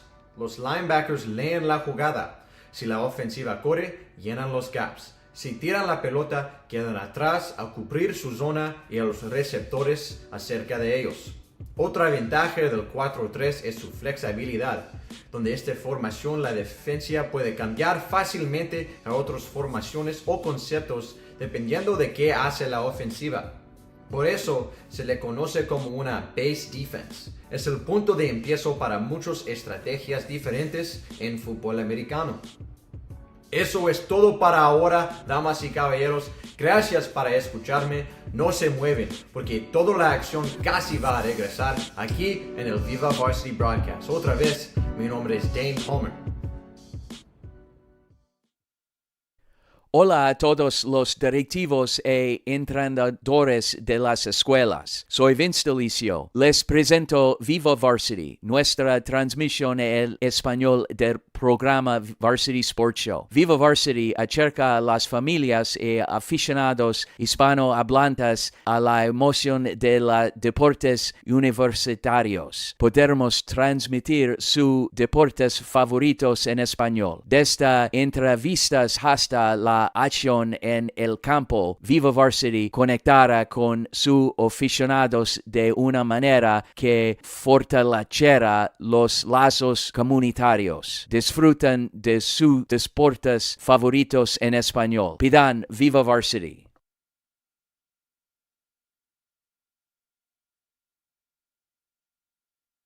I am Manav Gupta, the Houston field correspondent with the Varsity Sports Show, and it's time to preview a critical Big 12 football matchup as the Arizona Wildcats, who are 4-2 with 1-2 conference record, travel to take on the 5-1 Houston Cougars in their homecoming game at 11 a.m. Central on FS1. UH has only lost to number 7 Texas Tech so far, and they've won their other 2 Big 12 games. Wildcats junior quarterback Noah Fifita received a lot of praise this week from Houston head coach Willie Fritz. They really have a dynamic running attack, so it's a different defense than we've seen so far this year. Different style. Offensively, there's some similarities, but all starts with the quarterback. He's good out of the pocket, very accurate when he gets outside the pocket, and then he can run it. Fifita has over 1,500 yards passing and thrown 15 touchdowns, 4th most in Big 12. Of course, the Arizona rushing attack has multiple backs, average over 5 yards, led by senior Ishmael Mahadi. Even for Arizona, it's going to be a challenge as Houston ranks a top 5 defense in the Big 12. The Cougars offense, on the other hand, they're going to be facing a tough Arizona defense, as the Wildcats have the best passing defense in the Big 12 and they're top 5 against the run. They also force the most interceptions and give up the fewest amount of sacks. So Cougars running back Dean Connors is someone to watch out for. He is 5th in the Big 12 in rushing. Houston's junior quarterback Connor Wigman, former 5-star quarterback, has completely changed the Houston offense. He has only 2 picks so far this year, 8 passing touchdowns, 5 rushing, but he'll have to use his weapons and wide receivers Stephon Johnson and Amari Thomas, as well as Tanner Koziel, who is one of the best tight ends in the game. This is going to be an exciting, close game here in Houston. Hello, folks. J.R. Lambright here, where Friday nights are filled with diesel and desperation. They're the fire, the homecoming moms, the sense that your town's fate rides on a spiral throw. But the path to glory, the one that ends in Arlington, is not a feeling, it's a formula. We talk about heart and grit, but when the non-district schedule ends and the district bell rings, everything becomes cold and math. The University Interscholastic League, the rule makers, make it brutally simple. For every major class, from 2A all the way up to 5A, the district is a 4-team tournament. And that's where the math gets tricky. Once those 4 are decided, they split into 2 brackets, Division I and Division II, based on enrollment. The 2 biggest schools go to D1, the 2 smallest to D2. It's a system designed to give every school a fairer shot, creating 2 state champions for almost every class. So as the season nears its end, who's punching a ticket for 25? Look to the ones who compete for 2 top spots in their districts. You can practically book your hotel room now for Kilgore, a heavy hitter, expected to finish atop the 4A1 standings. Down south a bit, expect Woodville to contend for a top spot in 3A2, while West Sabine possesses strength to finish atop their division. The regular season is the audition. District play is when testing begins.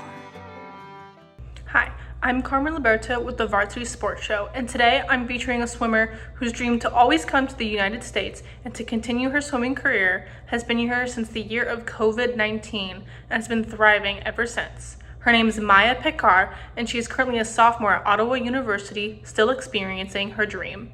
Now Maya, how did you end up coming here since you are from Serbia? So I am born and raised in Serbia, and my dream was always to come to the US and swim here for college or just anywhere. And my dad found this program. It was like a high school that accepts international boarding students. And so I applied, and it was pre-COVID, like 2020, it just started.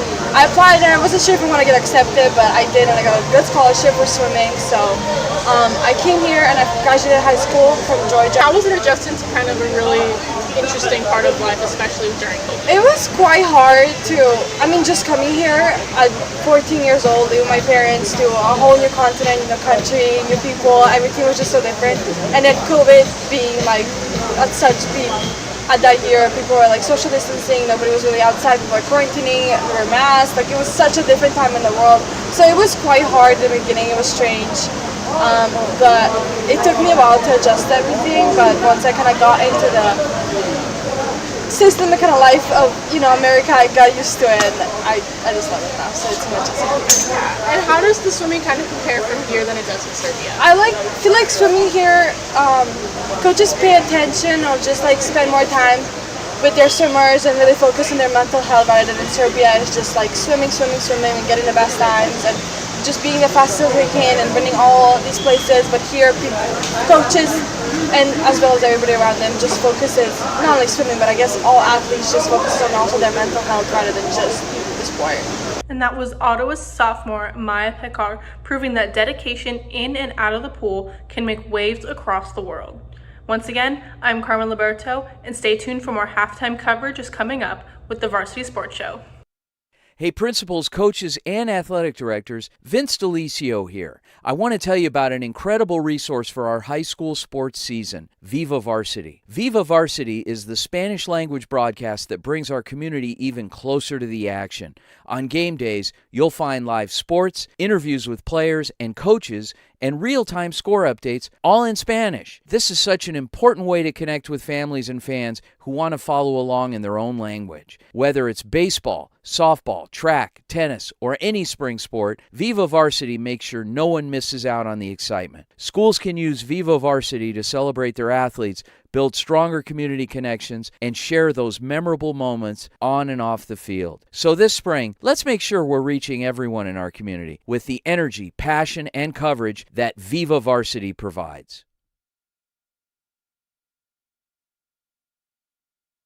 Damas y caballeros, bienvenidos a Viva Varsity. Mi nombre es Rodolfo Gómez, reportándoles sobre el mundo de los esteroides y el impacto que causa en el deporte.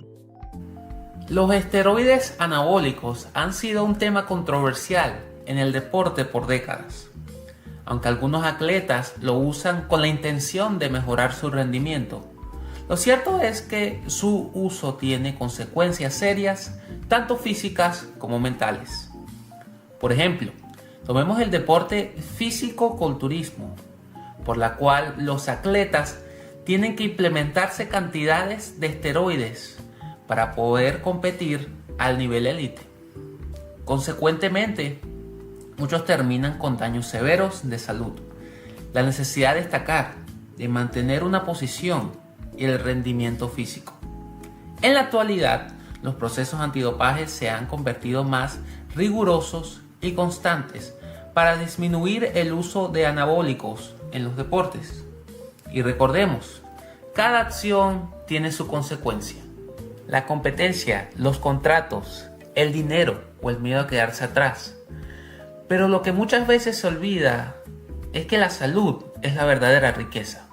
La gloria puede ser momentánea, pero la salud es la que sostiene la verdadera carrera de un atleta. En tu idioma, muchas gracias por sintonizar a Viva Varsity. Mi nombre es Rodolfo Gómez. Hasta la próxima con más noticias del deporte. Blessing Frazier reporting here for Varsity Sports, where I tell you about the first ever long jump in Times Square, a women's only track and field series. This event was organized by Athlos. This qualifying long jump event was held on October 9th, 2025 in Times Square, New York City. This took place right in front of major stores in Times Square, just like Sephora and Disney. And the Times Square portion was free to the public, first come, first serve. All the people who are running here, you guys are amazing, bro. We want to be just like you. Now, this event had star athletes such as Tara Davis Woodhall, an Olympic and world champion, and she took first place in this Times Square qualifying long jump with 6.81 meters. Jasmine Sawyers also came in second with 6.77 meters in qualifying, and Quenisha Burks qualified with a 6.38 meters. The winners of these events stands at roughly $60,000, and other awards such as the Tiffany Crowns instead of traditional medals were given to the winners, and a bonus of $250,000 for breaking a world record was also received. However, it wasn't about the money. The purpose was to spotlight women's field events, which historically get less visibility, and also to bring athletics into high-traffic urban settings. Now, this is only just the beginning for Athlos, but they accomplished a big feat, starting that conversation in women's sports. For Varsity Sports, my name is Blessing Frazier, reporting.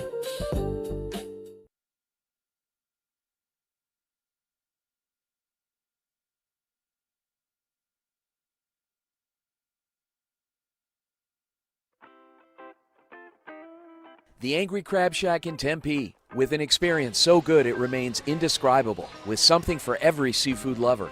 Try one of their amazing custom seafood boils, sandwiches, appetizers, and salads. Angry Crab Shack Tempe is located east of I-10 on Warner Road, 480-674-3847. The Angry Crab Shack in Tempe. Come ready to eat.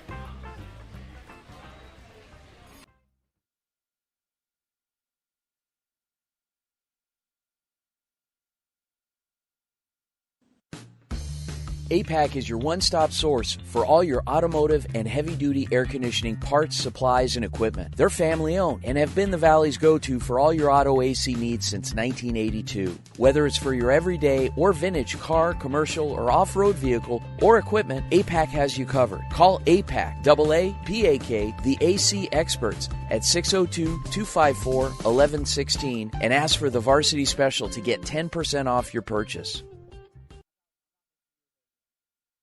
Hey guys, Vince here from the Varsity Sports Show. Nothing beats a hometown touchdown, on the field and on the table. Join us at Zips or Goldies, where families, friends, and teams come together for great food. They make everything fresh, like their hearty burgers or irresistible focaccias. The restaurants are family friendly with a huge menu and plenty of seating. Goldie's Sports Cafe is in Scottsdale at Via Linda and Mountain View Road, and Zips Sports Grill has 14 Valley locations. Come hungry, see you soon at Zips or Goldies.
Hello everybody, my name is Antonio Gutierrez and I'll be interning with the Varsity Sports Show this upcoming fall semester with the broadcast team.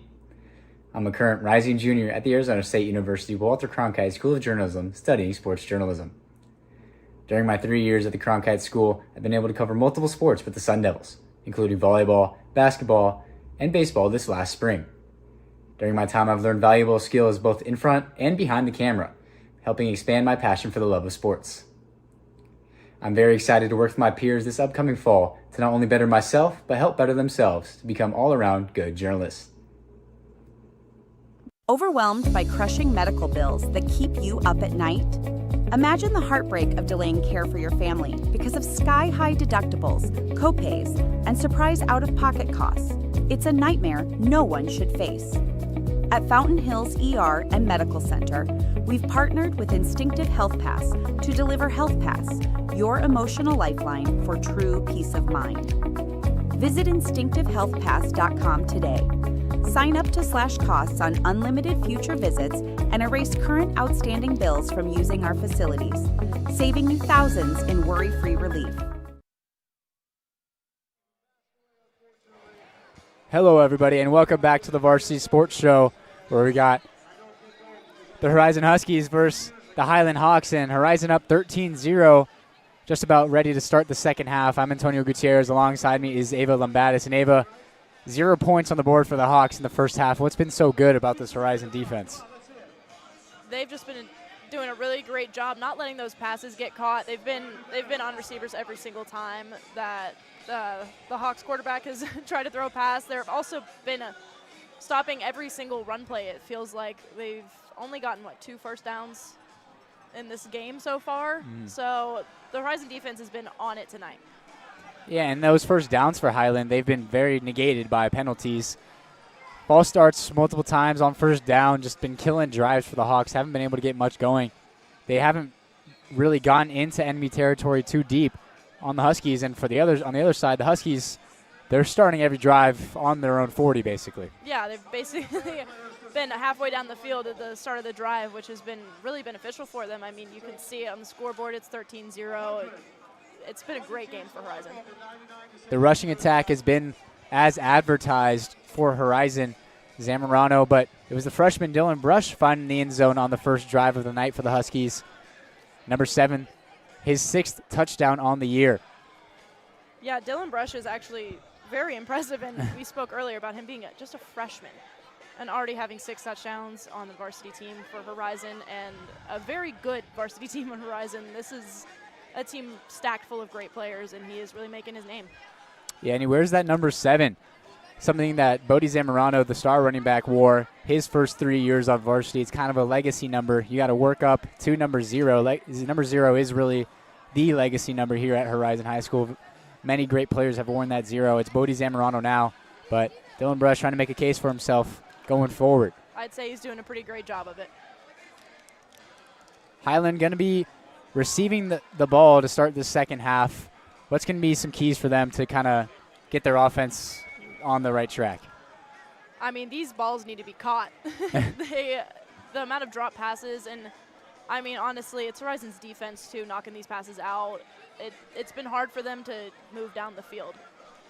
Yeah, number 19, Peyton Dahlhog. When we spoke to Coach Farrell pregame, he said Dahlhog is, he's a lot of their offense. He facilitates very well, and when he was injured earlier in the year, it was harder for them to get their offense going. But he's been back the last couple games, and they've gotten over 300 yards in both of those games. Not the same story tonight, as both teams are going to get ready for this kickoff. Palmer Podwika, 2 for 2 on field goals and has an extra point on the night. Going to be kicking it off for the Huskies. Give me his 4th kickoff of the night. We'll see if he has another touchback this time. He has a great leg on him. Yeah, he has a fantastic leg. He's incredible for a high school kicker and just kicker in general. Let's see if they got a little halftime talk. The Hawks here. Let's see what they can do on this drive. Going to have to turn around here in the second half. I mean, that first half went by fast, very, very fast. 2 very heavy rushing offenses.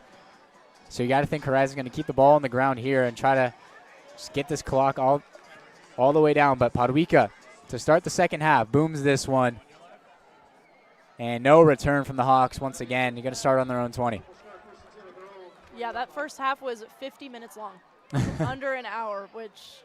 Very unheard of. Unheard of, yeah, especially in high school football. They usually don't run the clock out that much. But it is homecoming night, and I don't think they announced the royalty at halftime unless I missed that.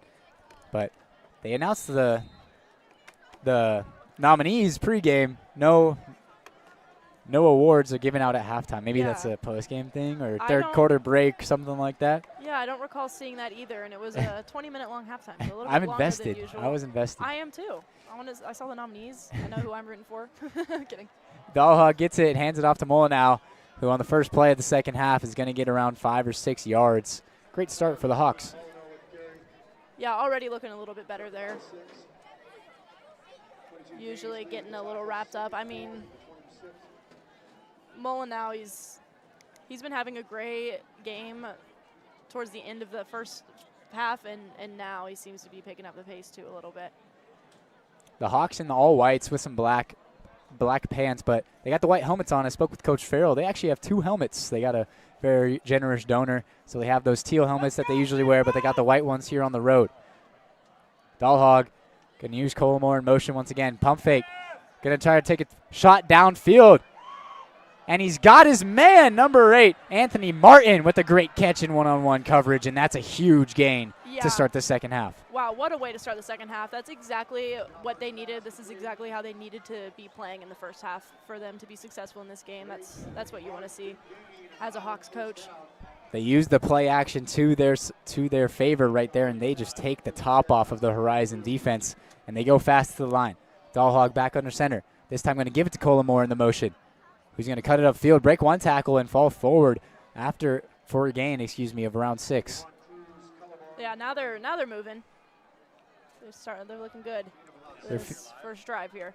They're feeling themselves a little bit more, the Hawks. You can feel it right now. They're going fast to the line of scrimmage this time. Going to take a little bit more time, but a minute and a half into the second half, and they're already threatening inside the red zone. Yeah, they already look to be a little bit more confident come this second half here. It's definitely reflecting in the way they play, too. Taking their time a lot more on this play right here, but Dahlhag going to go back. He's going to be in the shotgun with Molyneux in the backfield. Pump fakes the screen. He's going to throw it over the middle to a wide-open receiver. Touchdown, Hawks. Dallas Rohner, the senior, getting into the end zone, and what a start to the second half for the Highland Hawks. Dallas Rohner has been a name tonight as well for the Hawks, and that's a huge play, a really great way for them to start the second half here.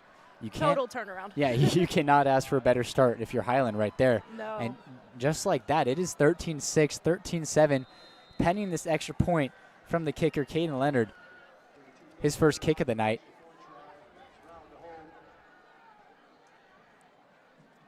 The snap is good, the hold, and the kick is up. And good, and just like that, it is only a 6-point game. Wow, what a 180 turnaround there for the Hawks. Yeah, the Huskies dominated that first half, had the ball for probably 80% of it, I guess you could say, an estimate. All of it. They were just running that ball, keeping it in their own possession, and they're going to get the ball quickly here after giving up a score. Yeah, a little scare there for the Huskies. Let's see how they respond. A little taste of reality with that score by the Hawks, but yeah, a fight back, a punch back, you could say, from the Hawks, as they were kind of just sitting back that first half, but they come out swinging in this second half, and it's going to be up to the Horizon offense to give an answer.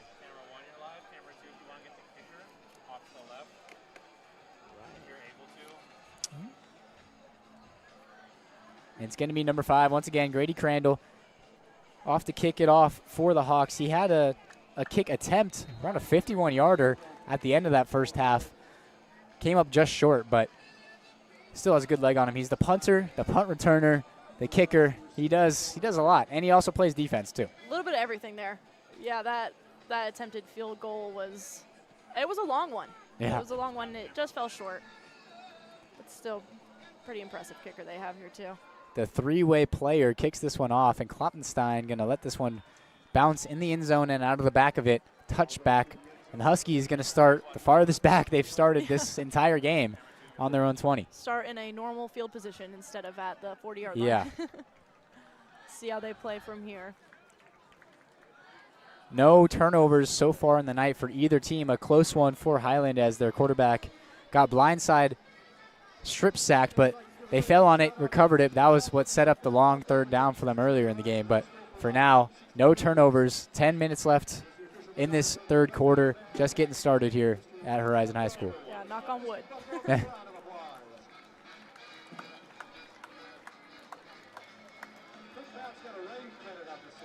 Horizon's had a little bit of trouble getting out of this side of the field, like in the 20-yard line area. So we'll see how this goes for them. I know it's a bit of a struggle when they're not starting on the 40-yard line. It's going to be Zamorano and Puma in the backfield like we said so many times before tonight. Puma has had some great passes so far tonight, but he's going to hand it off to Zamorano this time. He's going to try to get it outside, and he gets tackled by his foot right there. Dragged down by his foot, I guess you could say, for a loss of 2. And this is exactly what Highland needs to start the second half. Yeah, this is exactly the energy they need to be coming in with if they're wanting to win tonight's game.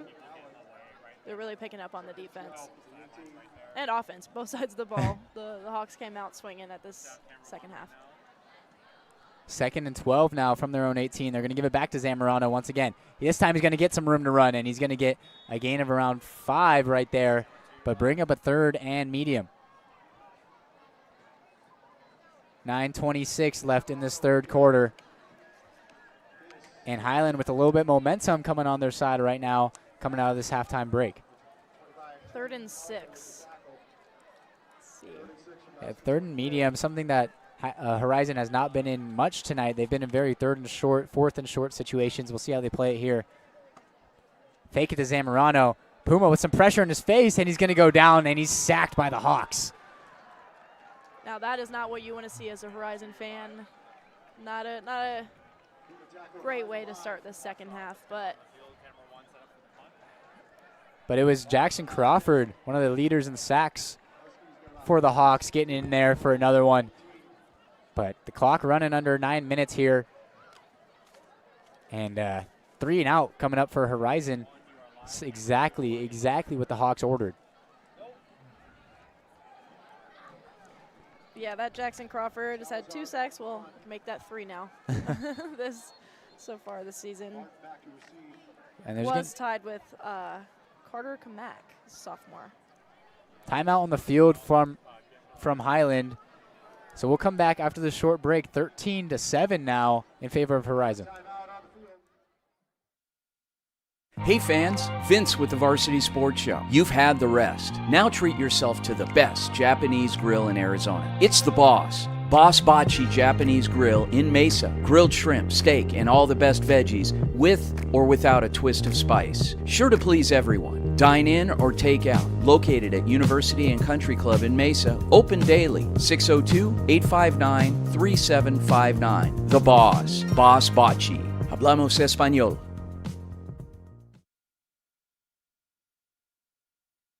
Hey guys, Vince here from the Varsity Sports Show. Nothing beats a hometown touchdown, on the field and on the table. Join us at Zips or Goldies, where families, friends, and teams come together for great food. They make everything fresh, like their hearty burgers or irresistible focaccias. The restaurants are family-friendly with a huge menu and plenty of seating. Goldie's Sports Cafe is in Scottsdale at Via. Welcome back here to Horizon High School as the Huskies are about to be set to punt from within their own end zone right here. Gets it off. It's a good punt. The Hawks going to let this one bounce before actually returning it, but not going to go anywhere. Dragged down instantly. Great field position for the Hawks here. Very late flag comes in here. We'll see what this one is on. Kind of towards the end of the back of the play.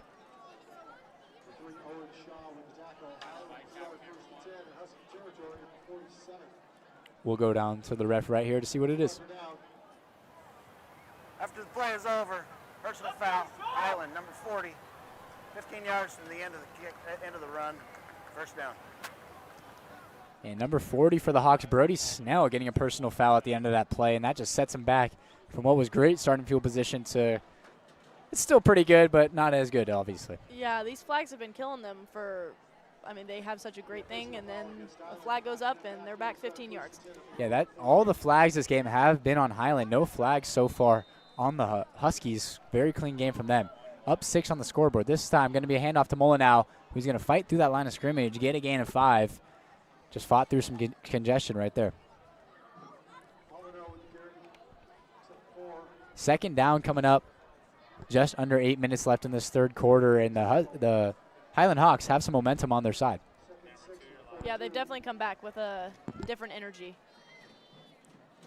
It's looking like a brand new team out there. It really is. Going to be another handoff for Molyneux, and he's going to just barely get back to the line of scrimmage. Third down coming up, and we'll see if this crowd can get loud for their boys once again. They've been loud all night. But third down and 5 coming up just around midfield. Yeah, this is big that Horizon gets a stop here. I hear some cowbells right now. It sounds a little bit like Mississippi State. Well, the stands are stands are vibrating now. Everyone's Yeah. stomping their feet, getting loud for their team. Dollhog under center, looks back to the sideline, changing up the signals maybe. Back under center, Dollhog. Takes the snap. Play action pass. Going downfield to a wide open receiver, and it's caught. Going down the field is Logan Ward, and he's going to get inside the 15, a big gain on third down. The junior wide receiver, Logan Ward, that was a huge play for him. That was a great play design right there. They run that play action. That play action has been working amazing so far tonight for Highland. They use it right there, and Logan Ward uncovered. Yeah, it seems to be the thing that kind of trips up Horizon a little bit and really allows the Hawks to get some good yardage. Going quick again are the Hawks. We'll see if they snap it. Going to do a little bit of motion at the line of scrimmage, moving some linemen around. The Dollhog under center once again. Look back to the sideline, see if they're changing up the play. Dollhog takes a snap. Gives it out to Molyneux out left, and he's going to fall forward for a gain of 5 right there. Great first down play. But, I mean, 2 very explosive plays on back-to-back drives, I should say, for Highland. What are you seeing from them right now? Yeah, they are just like the energy is completely different from the first half. They're making plays. I feel like if you're Horizon, you kind of don't want that to be anywhere close to a tie game. The first time inside the red zone, and they're going to try to find the end zone, and it's a fight for the ball, and it's caught. Number 8, Anthony Martin. What a catch. What a touchdown catch. And wow.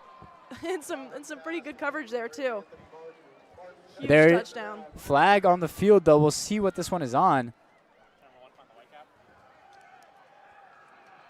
And it looks like it's still going to stand as a touchdown. What a catch from Anthony Martin. Wow, what a big way to come out in this second half. We'll go down to the ref to see what the penalty is. Foul, roughing the passer, number 4. After the penalty will be enforced on the kickoff. Touchdown is good. So a roughing the passer is going to be enforced on the kickoff for the Hawks, but right out of the locker room at halftime, 2 touchdowns for the Hawks. And pending a lead here upon the extra point, let's see. The kicker, number 32, Leonard, gets his kick off, and it is all good down the middle. And just like that, the Hawks have just totally flipped the script. 14-13 in their favor now with 5:46 left in this third quarter. Yeah, I'm sure if you're the Huskies, that's not at all what you were expecting after playing that first half of the game. But, I mean, what a catch from number 8, Anthony Martin, the senior for the Hawks. What a touchdown catch. What did you even see on that play? It was going so fast. That throw and the catch, like, he was in pretty good coverage there, too. It was great coverage, yeah. They were fighting for the ball, but he had it on lock. There was no wiggling that out. It was very quiet over here after that touchdown for sure. So going to have to get back in the game. But it's up to the Horizon offense. They went 3 and out last time. They're going to need to get some more momentum, going on this drive. 5:46 left, like I said, in this third quarter. And it's going to be a very, very short kickoff. They're going to be kicking off from the 45 as Highland. We'll see if they try to do anything tricky here. They tried an onside kick to start the game. See what they try here. Yeah, we know they have tricks up their sleeves. So. Huskies really gotta score on this drive.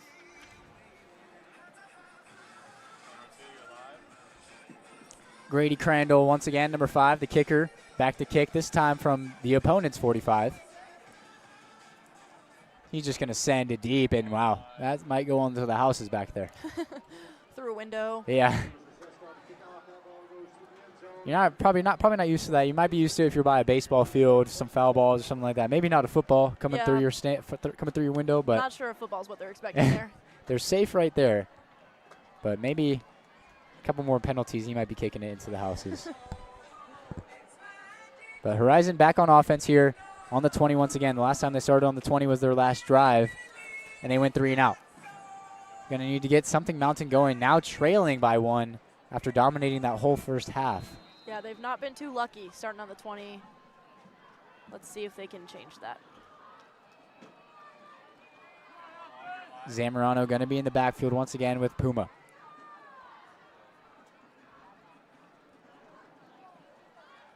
Two wide receivers towards the bottom of your screen. Now Shaw motioning up to the top. Puma takes the snap, and it's going to be handoff to Zamorano. Zamorano fighting through some traffic and going to be stopped right at the line of scrimmage. This defensive line has been playing great for Highland. Yeah, they have. They just, like I said, they're reading them really well and just wrapping them up immediately, not really letting them get anywhere at all.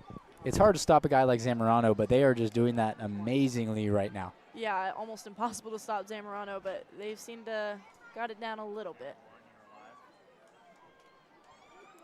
Puma going to keep it himself, try to throw it over the middle, and it's intercepted by Highland, number 24, Zeus Vasquez.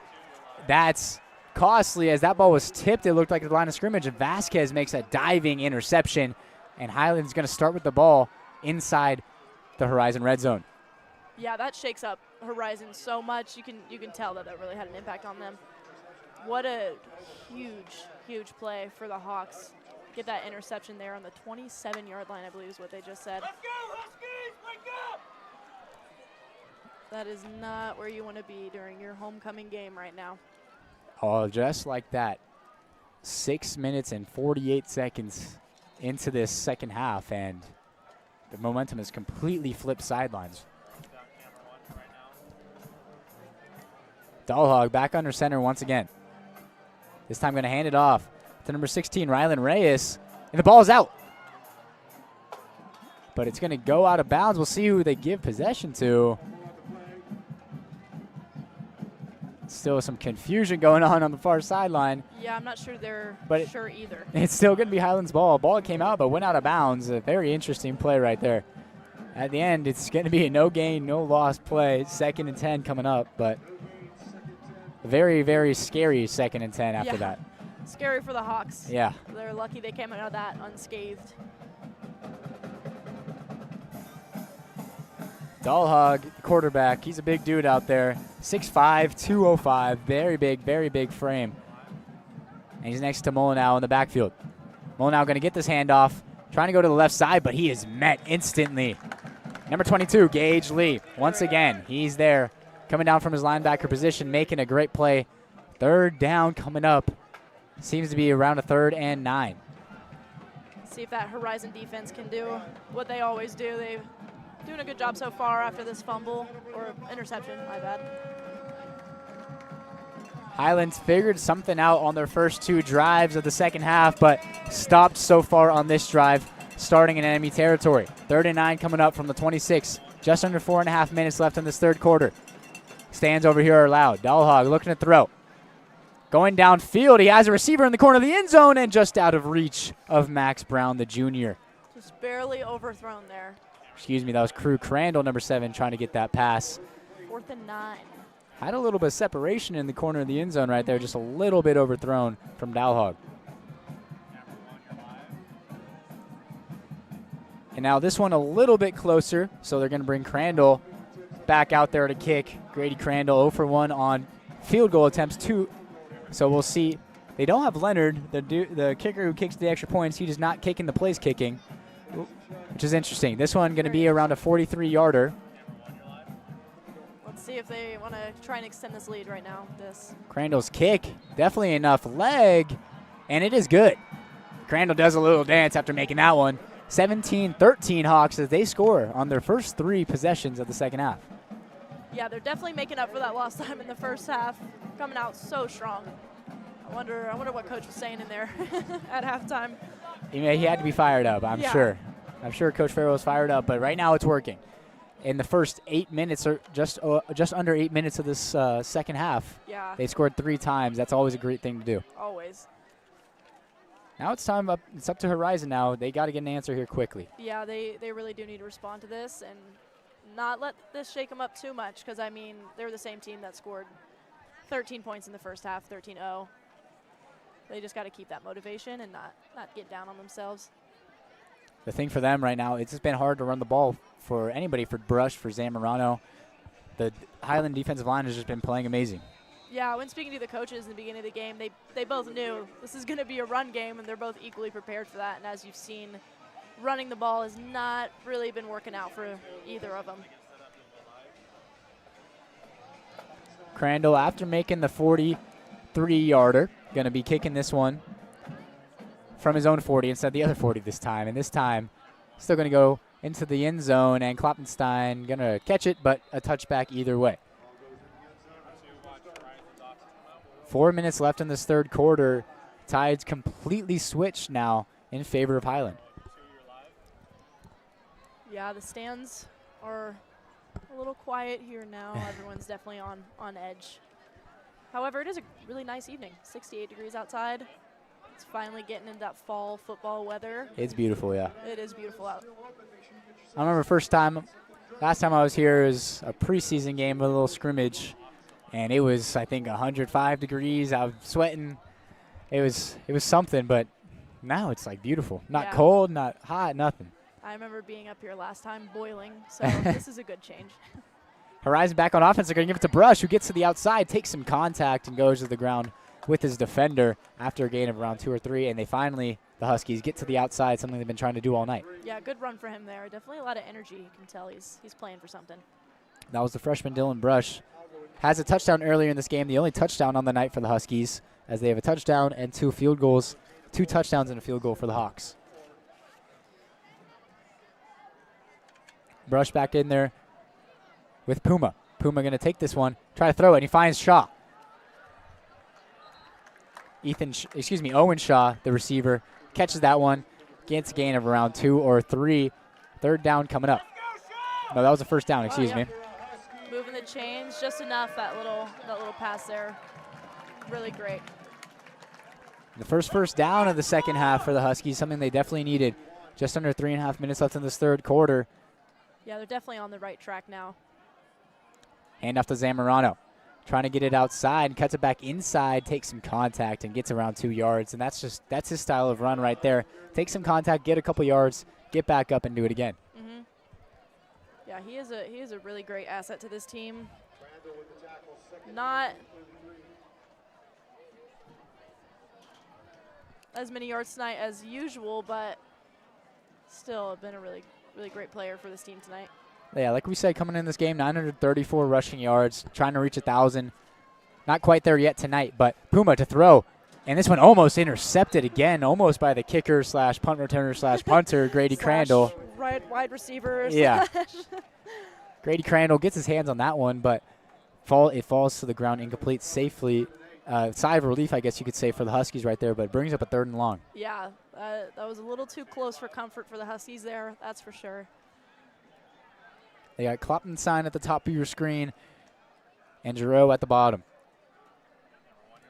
Puma with some pressure in his face, going to get the screen off to Zamorano. Zamorano going to be met instantly. Nowhere, but then there's a flag. Late flag on the field, but Pauga, the first one to be there for the Hawks, makes the tackle in the backfield. Read that screen amazingly, but we'll see what this flag is. Personal foul, face mask, defense number 25. 15-yard penalty results in a first down.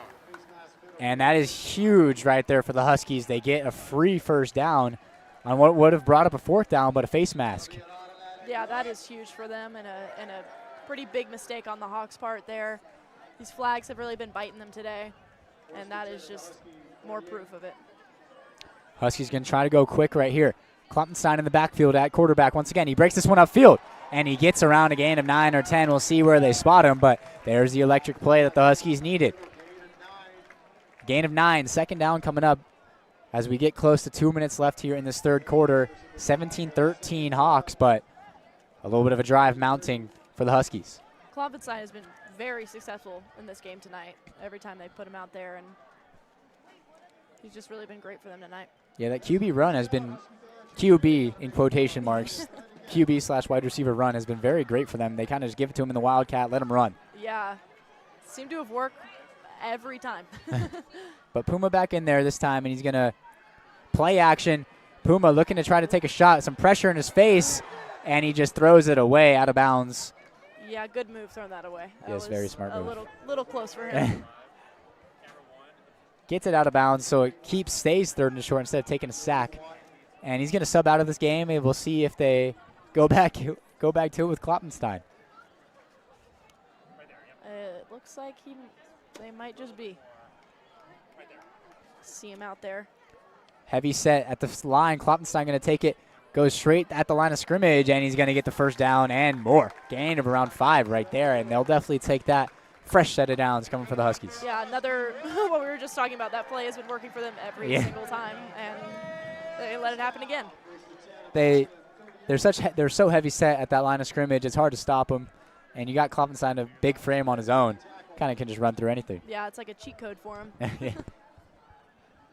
They'll need all the cheat codes they can get right now as the offense struggling a little bit, but getting some steam as they go right here on this last drive, presumably of the third quarter. Yeah, slowly moving down the field, but moving down the field nonetheless. Kloppenstein still back in there once again. Going to motion Zamorano. And he's going to keep it himself off the fake to Zamorano. Breaks one tackle and gets around a gain of nothing, but gets back to the line of scrimmage nonetheless. And that's the first time the Hawks have really been able to stop that play tonight. Running out of time here in this third quarter. 43 seconds left. Yeah, just under 40 seconds now. Puma checking back into the game. At least one more snap coming from the Huskies. 2nd and 10 on the opponent's 38-yard line.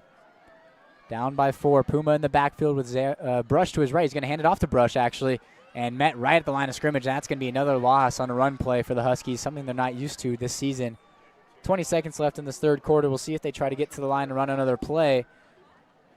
Yeah, the Huskies are definitely being a little thrown off by their run plays not being as successful. I think the Hawks are really throwing them for a loop. And they're just going to let this one run down. So at the end of 3 quarters, all of a sudden after being 13-0 at halftime, it's 17-13. Highland out in front as we go into the fourth quarter. We'll be right back for the fourth quarter after the short break. APAC is your one-stop source for all your automotive and heavy-duty air conditioning parts, supplies, and equipment. They're family-owned and have been the Valley's go-to for all your auto AC needs since 1982. Whether it's for your everyday or vintage car, commercial, or off-road vehicle or equipment, APAC has you covered. Call APAC, AAPAK, the AC experts at 602-254-1116 and ask for the Varsity Special to get 10% off your purchase. Hey guys, Vince here to talk about Angel Dentistry. It's where my wife and I have gone for over 10 years, and we trust them with our routine and extensive dental care because they care. Dr. Amber Angel is an Arizona native, born in the town of Miami, and has been practicing in the Valley over 20 years. For general to comprehensive dental services, call 602-788-2008. Located off of Cave Creek Road just north of the 101 in North Phoenix. Angel Dentistry, proud supporters of our young people and proud partners of the Varsity Sports Show.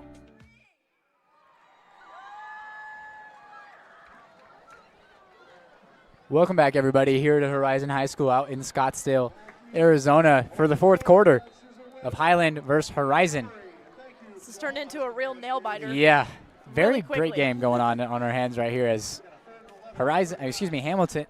Highland just completely flipped the script coming out of halftime, but Horizon threatening right now. Puma on third down. Going to take a shot downfield, and he finds Kloppenstein. First down inside the 20. Kloppenstein comes up big for his team right there to start off the fourth quarter. Exactly the way you want to start off the fourth quarter. I remember I was interviewing Coach Ditmore with Horizon today, and he was saying that Highland is an underrated team. Their schedule's not reflected their ability, and they're really proving that right now. Yeah, Highland coming in 2-4, winning their last 2, but played some very tough opponents as this handoff to Zamorano. Going to go nowhere, actually going to be a loss of about a half a yard for the Huskies, but Highland coming in 2-4, winning their last 2, but those first 4 losses, one of them coming from a team from Texas, one of them coming to Liberty, one of the best teams in the state, very nationally regarded team. So tough games coming for Highland, and they're playing like a very good team tonight against a good Horizon team. Yeah, definitely 2-4 record is not being reflected on the field tonight. Yeah. They are playing like a very well-established team and against a 6-1 Huskies. Puma now in the shotgun with some pressure in his face. Gonna get tackled down, and there's a flag on the field. 2 flags on the field. It looks like it's gonna be some free yardage for the Huskies right there on that tackle of the quarterback. As we'll go down to the ref. Personal foul. Horse collar tackle. Defense, number 9. Half the distance to the goal. It's going to result in a first down. Jackson Peel for the Hawks getting called on that one. It's gonna move the Huskies forward, and that is just something you can't really have, as they're gonna be inside the 10. Yeah, pretty obvious horse collar there. Great for the Huskies, though. Good. Getting down the field a little bit. Second down now. Very closer to go now, but handoff to Zamorano up the middle, and he's gonna get not much room to go, and we'll see where they spot him, but it looks about no gain. Third down coming up.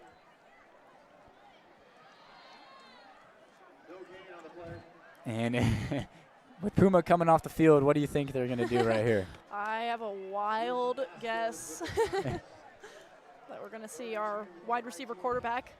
There has been, we have not seen, every time Kloppenstein is back there, he runs it. We've never seen him throw the ball. We haven't, no.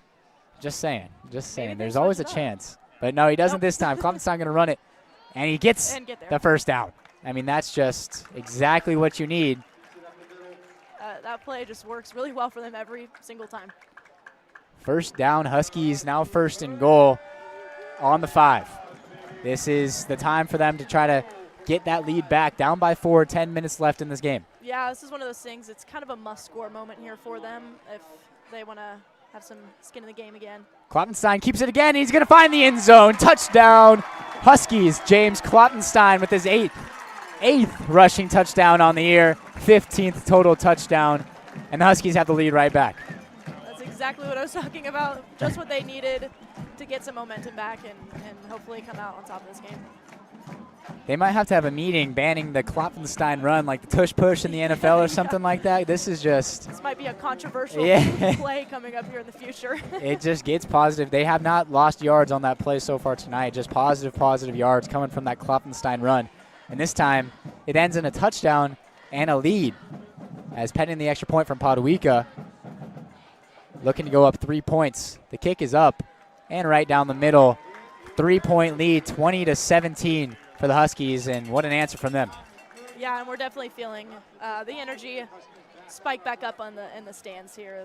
The students are all standing up and cheering, and definitely a better vibe about it. There was a good crowd pop right there when they knew Kloppenstein was going to find the end zone. It got pretty loud. Yeah, it did. That's why I had to scream. Sorry for any headphone users out there if I screamed a little too loud. But exciting game we got here at Horizon High School, as it looked pretty dominated in the first half, but some 3 quick scores from this Highland offense coming out of halftime made it a great game. Now the Huskies have some momentum on their side. Yeah, immediately the energy is back in the stands. It feels like a totally different game again.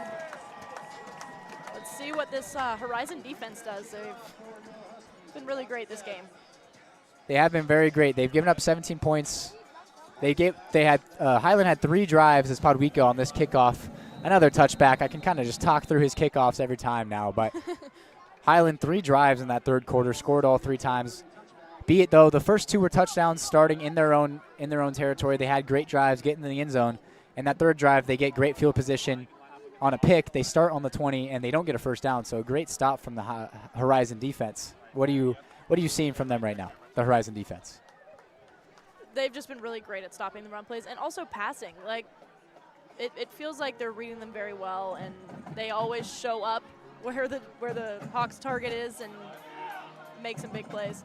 As the Hawks are going to hand this one off to Mellon now, who gets to the outside a little bit, one spin move, and then he gets rocked by the Huskies after a gain of around 2. Exactly that. Just getting nowhere with the run plays is huge for this defense, especially with a player like Mullen now. He's a great running back and like a weapon on that team, I would say. Stopping him is huge. They've been able to do so far tonight. No touchdowns for him on the night, but 2 passing touchdowns coming for the Hawks, as Dahlhag has been slinging the ball around all day. He's going to be in the shotgun once again with Colomore to his left. He's going to look to pass this one, and once again, going over the middle, and he finds number 8, Anthony Martin, once again, who has one touchdown on the night. There is a flag on the far side of the field towards the line of scrimmage, and it looks like they might call this one on the Hawks. But we will see right here. 80 was covered up. Ineligible receiver downfield, number 80. He's covered up at the time of the snap. 5-yard penalty from the previous spot. Illegal man downfield for the Hawks. Negates a first down play for them. So it's going to go down back to second down, and this one going to be a little bit longer, second and around 13. Yeah, these flags have really been huge for the Hawks in a bad way. In a very bad way. Yeah, those penalties on the last drive extended the drive for Horizon multiple times, which gave them the lead essentially, and now driving them back on offense. Martin in motion. Dahlhag takes the snap in the shotgun. He's going to try to take a shot downfield to Martin, who's greatly covered by number 21, EJ Peoples for Horizon. Great defense right there. Yeah, that's that Horizon defense we're talking about. They're everywhere. Really great at stopping those big plays from happening. And you can see it right now. In this second half, they've been throwing the ball a lot more, has Highland. They've been trying to find Anthony Martin. Had that touchdown on that last drive. Called his name a couple times here, but 3rd and 13 from their own 17, and kind of hard to hear myself right now. Dahlhag going to go downfield, finds Colomore. Colomore going to break away for a first down and more, right past the 40-yard line, and that's a big gain on 3rd down. Yeah, I think the Hawks are starting to understand that their passing is very effective and maybe not so much the run game, and we're seeing that now, making their way down the field. 8:33 left in this game. Highland down 20-17 to the Huskies. Dahlhag going quickly under center, and they look to the sideline once again. They've done that a lot tonight. Tried to maybe get a little bit of an offsides penalty on the Huskies, but the Huskies, no penalties on them so far tonight. Dahlhag under center. Colomore in motion. It's going to be handoff to Milano. He's going to be tackled after a gain of around 2. Ball comes out, but he was down on the field. Yeah, no flags on the Huskies this game. They've been playing a pretty clean game there. It's worked out in their favor. We'll take a quick break right here. 8:17 left in this game. 20-17 Horizon. Hi everyone, my name is Abigail Hardy and I'll be interning with Varsity Sports Show this fall semester. I'll be sharing all the sports content in the Phoenix area. I'm a senior at Arizona State University, getting my degree in sports journalism with the goal of being a field reporter. I look forward to this opportunity as this is my own backyard, being born and raised here in Mesa, Arizona. Stay tuned as I'm excited to bring you your sports update these next couple months. Thank you. Hello, I'm Andrew Neerum, a junior at the Walter Cronkite School of Journalism and Mass Communication. I'm excited to show the Varsity Sports Show everything that I can offer on any side of production as I express my love for this business throughout the fall of 2025. Life at Cogier is full of warmth, connection, and adventure. Come and take a closer look at a new kind of senior living.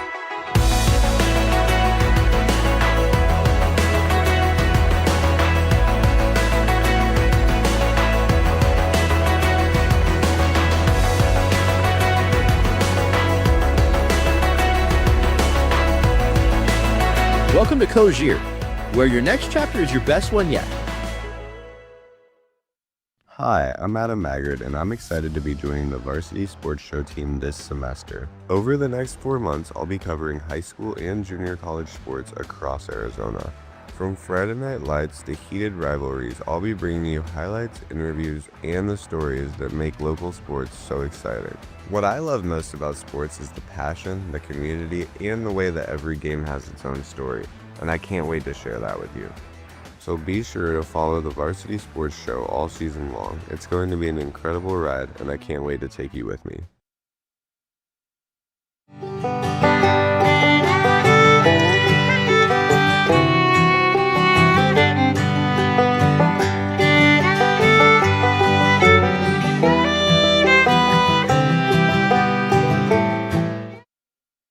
Hey guys, good afternoon. Valley Sports and Phoenix Metro area. My name is Jorge Anwajardo. Let me introduce myself. I'm currently a graduate student at Arizona State University, and I'm also a Navy vet. I'm hoping to bring the Valley the hard-hitting sports coverage that Phoenix deserves. From high school Friday night lights to playoff pressure, I'll deliver the facts, the stats, and the... Welcome back to Horizon High School as a 2nd and 8 coming up for the Hawks. Going to pass it out quick to number 7, Crew Crandall, who's going to get tackled just short of the first down. 3rd and 2 coming up from the 50 for the Hawks. And this is a big, big play in this game. Just under 8 minutes left in this game. 3-point lead for Horizon at home on their homecoming. A lot of H's in that sentence, but... Yeah, the Horizon Huskies and the Highland Hawks. On homecoming night, it's perfect. Yeah, so many. That's a tongue twister. This needs to be a huge stop from the Huskies. The Doll Hog under center with Collimore in motion. They've been using Collimore in motion a lot. We'll see if they try to get it to him here. But Molyneux in the backfield. Stands are vibrating here at Horizon High School. And he gets the first down, does Doll Hog, with a QB sneak that gets around 4 yards. A very successful QB sneak, just taking it up the gut. Moves the chains for the Hawks. First down with under 7.5 minutes to go. Yeah, just getting enough there to move those chains and try and get a score in. Maybe we could end up tying the game or getting a lead in. No rush right now for the Hawks. Just not at all. As we approach 7 minutes left in this game, down 3. Plenty of time for them, obviously, but still down on the scoreboard. You've got Crew Crandall and Anthony Martin at the top of your screen coming up here. Doll Hog in the backfield with Molyneux. Doll Hog going to throw it downfield, trying to find Martin once again, and he gets him inside the 5. Touchdown, Highland. Touchdown, Anthony Martin, his 2nd on the night, and that is an answer from the Hawks right there. Another great catch by Anthony Martin. He is just there. They take Perfect throw. They take the top off once again with the play action, something they've been doing. They've done multiple times tonight, and that Hawks sideline is fired up. Luckily, enough time on the clock. 6 minutes and 36 seconds for the Huskies to answer that. Grady Crandall back on to kick this extra point. It's up, and it is good. So 24-20 now in favor of Highland with just over 6.5 minutes to go. This is, a very back and forth game. Not very much in the first half, but the second half has been very fun to watch. Yeah, it has been very entertaining. Just back and forth, each responding to each other each time. And they're taking shots downfield. Yeah, I'm excited to see what Horizon has in store for this next drive. Horizon's still maybe looking for that main, very big chunk play. They very dink and dunk, and they're getting down the field efficiently, but they're taking time off the clock, which is maybe something they'll still try to do. Still 6.5 minutes to go in this game. Plenty of time to mount a long drive. But down 4, got to get something on the board.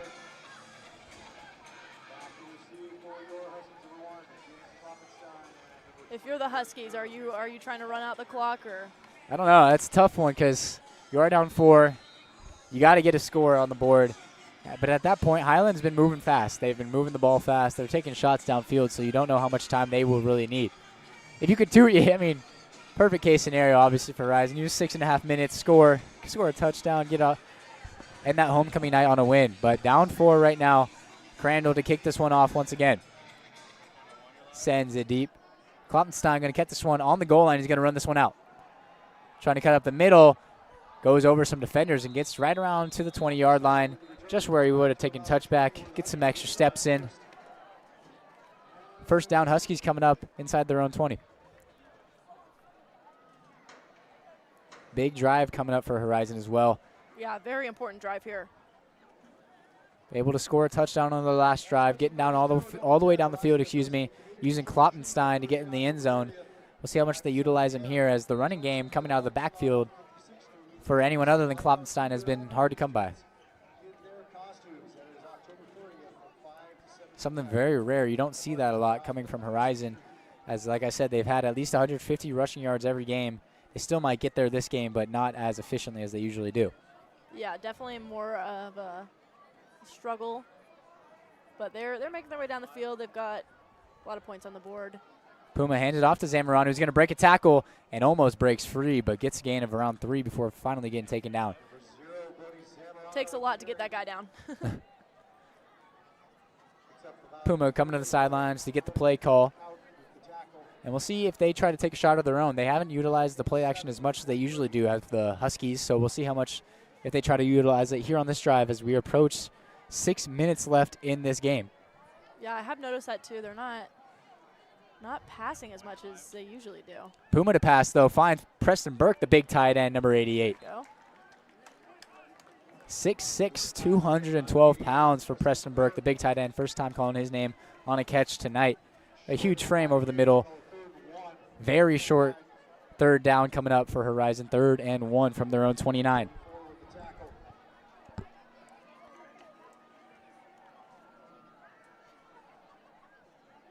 Third and 1. This has been Kloppenstein's time to shine, and here he is in the backfield once again. Going to get this one, and he's going to lower his shoulder forward, and they're going to give him the first down.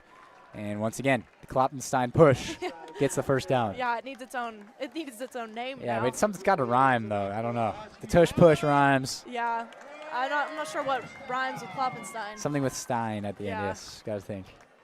Any viewers at home that would like to contribute to that, please? The official naming Yes. of this play. Sure, we'll trademark it.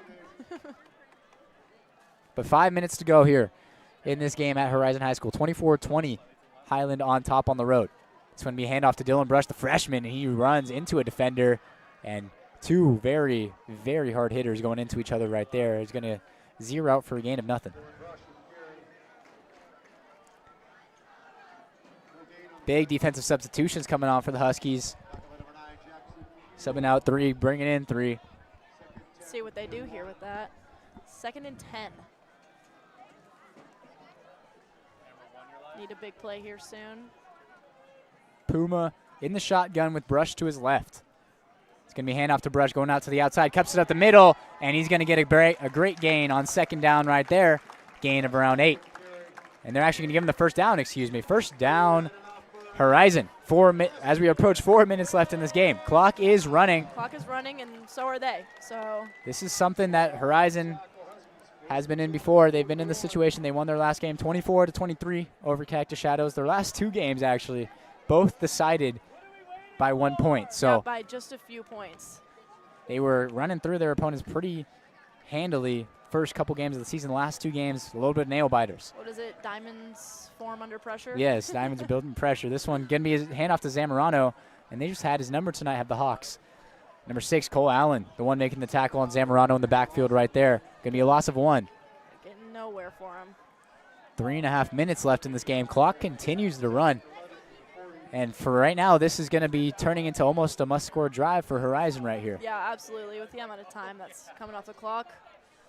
Not in much of a Still rush. at the 40-yard line. Still not in much of a rush, though. Puma in the backfield. Zamorano going to be blocking for him on this pass attempt. Going to swing it out right to Preston Burke. Burke makes a move inside. And he's going to be finally tackled after a gain of 6 or 7 yards right there.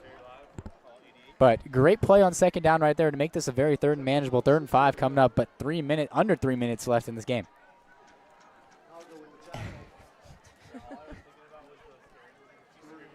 And this clock's still running. No timeouts have been used by the Huskies at all. Still 3 timeouts left. 2:40 as we continue to count this down. Down by 4. Not seeming to be in any sort of rush. None right at all. Now, really just taking it slow and keeping calm. Puma takes the snap. He's going to take a shot downfield. Giroux has some separation, and he makes the catch on the sideline. Big, big gain for the Huskies, and now some momentum here in the stands as they find Jake Giroux, the big receiver down the left sideline who beats his man. And the Huskies on the move. 2:25 left in this game. Wow, that was just huge for them. Clock's still running. Almost 2 minutes left.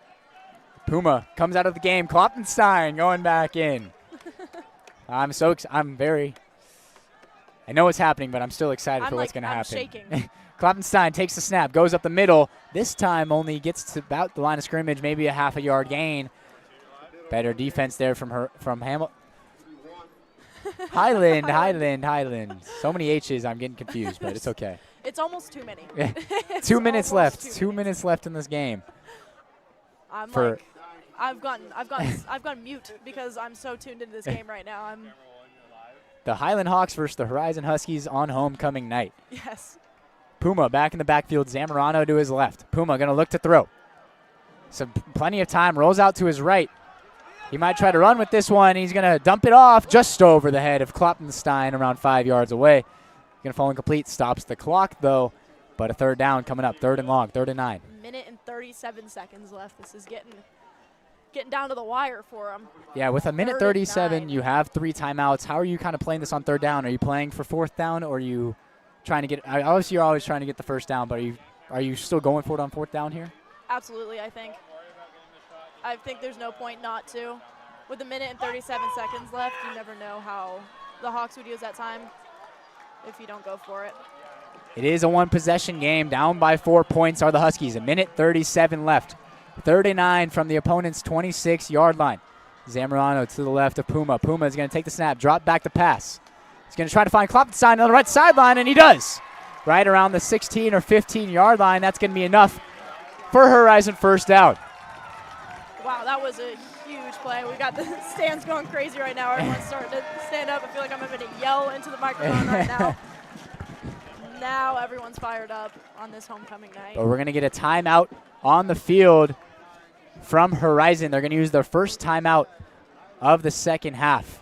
And 24-20, what are you – I mean, this is as exciting as it can get really right here. It really is. This is a fun game to watch, and I think the fans can agree. Yeah. It's been a little stressful for them the second half. A minute 28 – excuse me. A minute 28 left in this game. Horizon very much threatening on the opponent's 15. They have 2 timeouts to work with. How heavy do you think they'll rely on the run or the pass here? I think they almost got to rely on the pass. We've seen the Hawks have been very effective with stopping their run plays, aside from our Kloppenstein push. So I think they might just have to resort to the passing. It's proven to be effective in these past couple of plays here. Yes, this drive, the passing game has been firing on all cylinders for the Huskies as they've gone all the way from their own 20 to the opponent's 15. 15 more yards from the promised land to take the lead for the Huskies on their homecoming night. A minute 32, excuse me, left on the clock. As it looks like Kloppenstein is going to be in the backfield once again.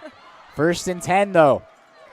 Takes it, keeps it himself, and he's going to be met right in the backfield. Number 44, Dominic Kaut, making the tackle in the backfield right there for a loss of 1 for the first time tonight. Kloppenstein is tackled in the backfield. Yeah, seems like they finally read that play. And after that loss of 1, it's going to be a timeout, the second timeout of the second half from the Huskies with a minute 25 left. Trying to save some time here. Yeah, they got plenty of time. I mean, you're inside the 15. Don't got to go far if it's a long – there's no long plays anymore, so you got time to work. You can run the ball if you need to, but got to find the end zone nonetheless. At this point, you're using a couple timeouts. 3 points won't do it. You'll still be down 1. You won't be able to stop the clock when Highland gets the ball back. So yeah, you just absolutely have to score a touchdown here. 2nd and 11. It's biting my nails right now. I want to see the Kloppenstein pass would feed. I know. It would throw me off for a loop. I wouldn't be expecting it. Yeah, I know. Haven't utilized it yet, but we'll see. Who knows? Still have a minute and some left. Minute 25 in this game to go. Carter Puma back on the field, however. Quarterback, no touchdown passes on the night, but still trying to find the end zone for the first time. Shaw in motion to the left side. Puma in the shotgun. They're going to look to pass. Steps up in the pocket, steps back. He's going to escape some pressure, get out to his left. He's got to get this one off. Throws it to Kloppenstein, and he makes a catch inside the 5-yard line. They're going to call it incomplete. They're calling him out of bounds. Wow. They call him out of bounds. It looked like he had that toe drag swag and got 2 feet in, but it's not a catch, and it's going to be 3rd and 11 coming up for the Huskies. That's just the crowd got so loud over here, and now that's just a little bit of a heartbreaker right there. That is. I was almost certain he had that, but then again, that's pretty far away. It was the opposite side of the field. It is but a now, little far for me to see. 3rd down, 1:16 left in this game. Puma in the backfield with Zamorano to his right. Puma going to look to pass once again. Plenty of time in the pocket trying to find somebody. He's escaping pressure. He's back at his own 35. Got to get something out. And he just throws it out of bounds. Going to bring up 4th down. A minute left. With a minute left, you simply have to go for it. There looked like there might have been an open receiver in that far corner end zone, but Puma just not able to see it with the line of scrimmage in front of him. And there's going to be a timeout on the field. It looks like Horizon is going to use their final timeout of the night. Probably a good idea there. This next play is make or break. This is the make or break play coming up. Puma has been very good in that pocket, though. I mean, he's buying himself time. Yeah, just not able to find anything. Yeah, not able to find anything. He has been taking his time, though, and really thinking about what he's going to decide to do. But just a huge play upcoming for them. 4th and 11. It's a long way to go for a 4th down. Yeah, there's still time. There's still room, to get a 1st down. The 1st down marker is at the 5-yard line right now. So if they can get inside the 5, they have 3 more set of downs to try to find the end zone. So this is not make or break touchdown. This is make or break 1st down right here for the Huskies. Absolutely. Let's see if they have any tricks up their sleeves, what they're planning on doing with this 4th and 11. Huskies coming out of the huddle. Puma, Kloppenstein, Zamorano. The big 3 coming out for the Huskies. The big 3. Kloppenstein at the bottom. Burke right above him. Shaw in the slot at the top. And Giroux at the very top of your screen. And there's going to be a timeout from Highland as they see the formation that the Huskies come out in, and they're going to try to combat it right here. Just over a minute left in this game. Timeout Hawks. They're 2nd of the second half.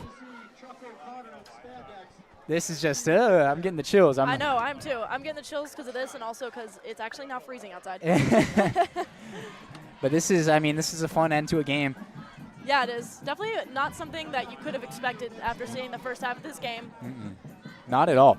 And I'm sure Horizon, they're sick of these games right now. These are the last 2 games decided by 1 point. This game going to be decided with that by at least 4, if not less. Yeah, definitely something that's uncomfortable.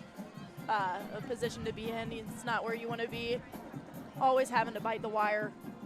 Last minute of the game, trying to get points on the board, and only having a couple point deficit there.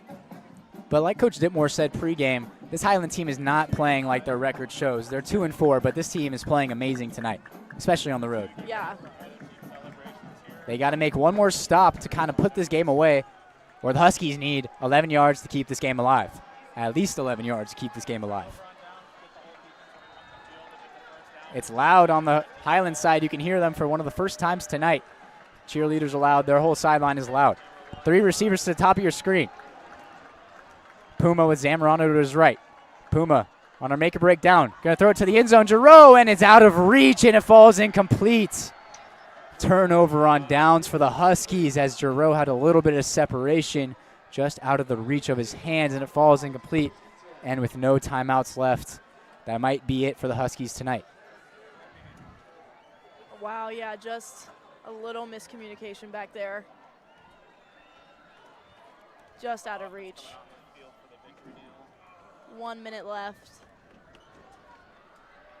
Just a little bit of a heartbreaker here for the Huskies on homecoming night. Highland comes in and plays a great 3rd quarter, great second half, you could say. Yeah, really. They really did. And both coaches at the beginning of the game were giving each other their flowers about how great the other team was and how these teams are very similar, and it's going to be a good matchup no matter what the records say, and they were right. It was a great game. They both played their hearts out. And it's victory formation for the Hawks on the road. I mean, that's just not something we thought we were going to say at halftime right there. No, not at all. Totally unexpected. Really rallied that team at halftime, obviously. A great comeback from the Hawks as 2 touchdowns from senior Anthony Martin, wide receiver number 8, propel them ahead to a 24-20 win on the road against a good 6-2 Horizon team and a now 3-4 Highland team. As the clock is going to run, both teams know it's over. Clock running under 20 seconds. Team's going to go shake hands, and Highland is ecstatic after a great win on the road. Yeah, what a fantastic game for them, and 3 wins with their quarterback being back from his injury. So things seem to be looking up for the Hawks. Yeah, the All Hog with a great game tonight. 2 passing touchdowns, no interceptions, no turnovers from the Hawks tonight. They really turned it around in the second half. And the clock officially strikes triple zeros, and that is it. Final score, Highland 24 coming on the road to beat the homecoming Huskies 24-20. Like I said, 2 touchdowns from Anthony Martin is the difference for the Hawks. I want to thank you guys again for tuning in to the Varsity Sports Show for this Friday Night Light matchup. Alongside Ava Lombatis, I'm Antonio Gutierrez. Hope you guys have a great night.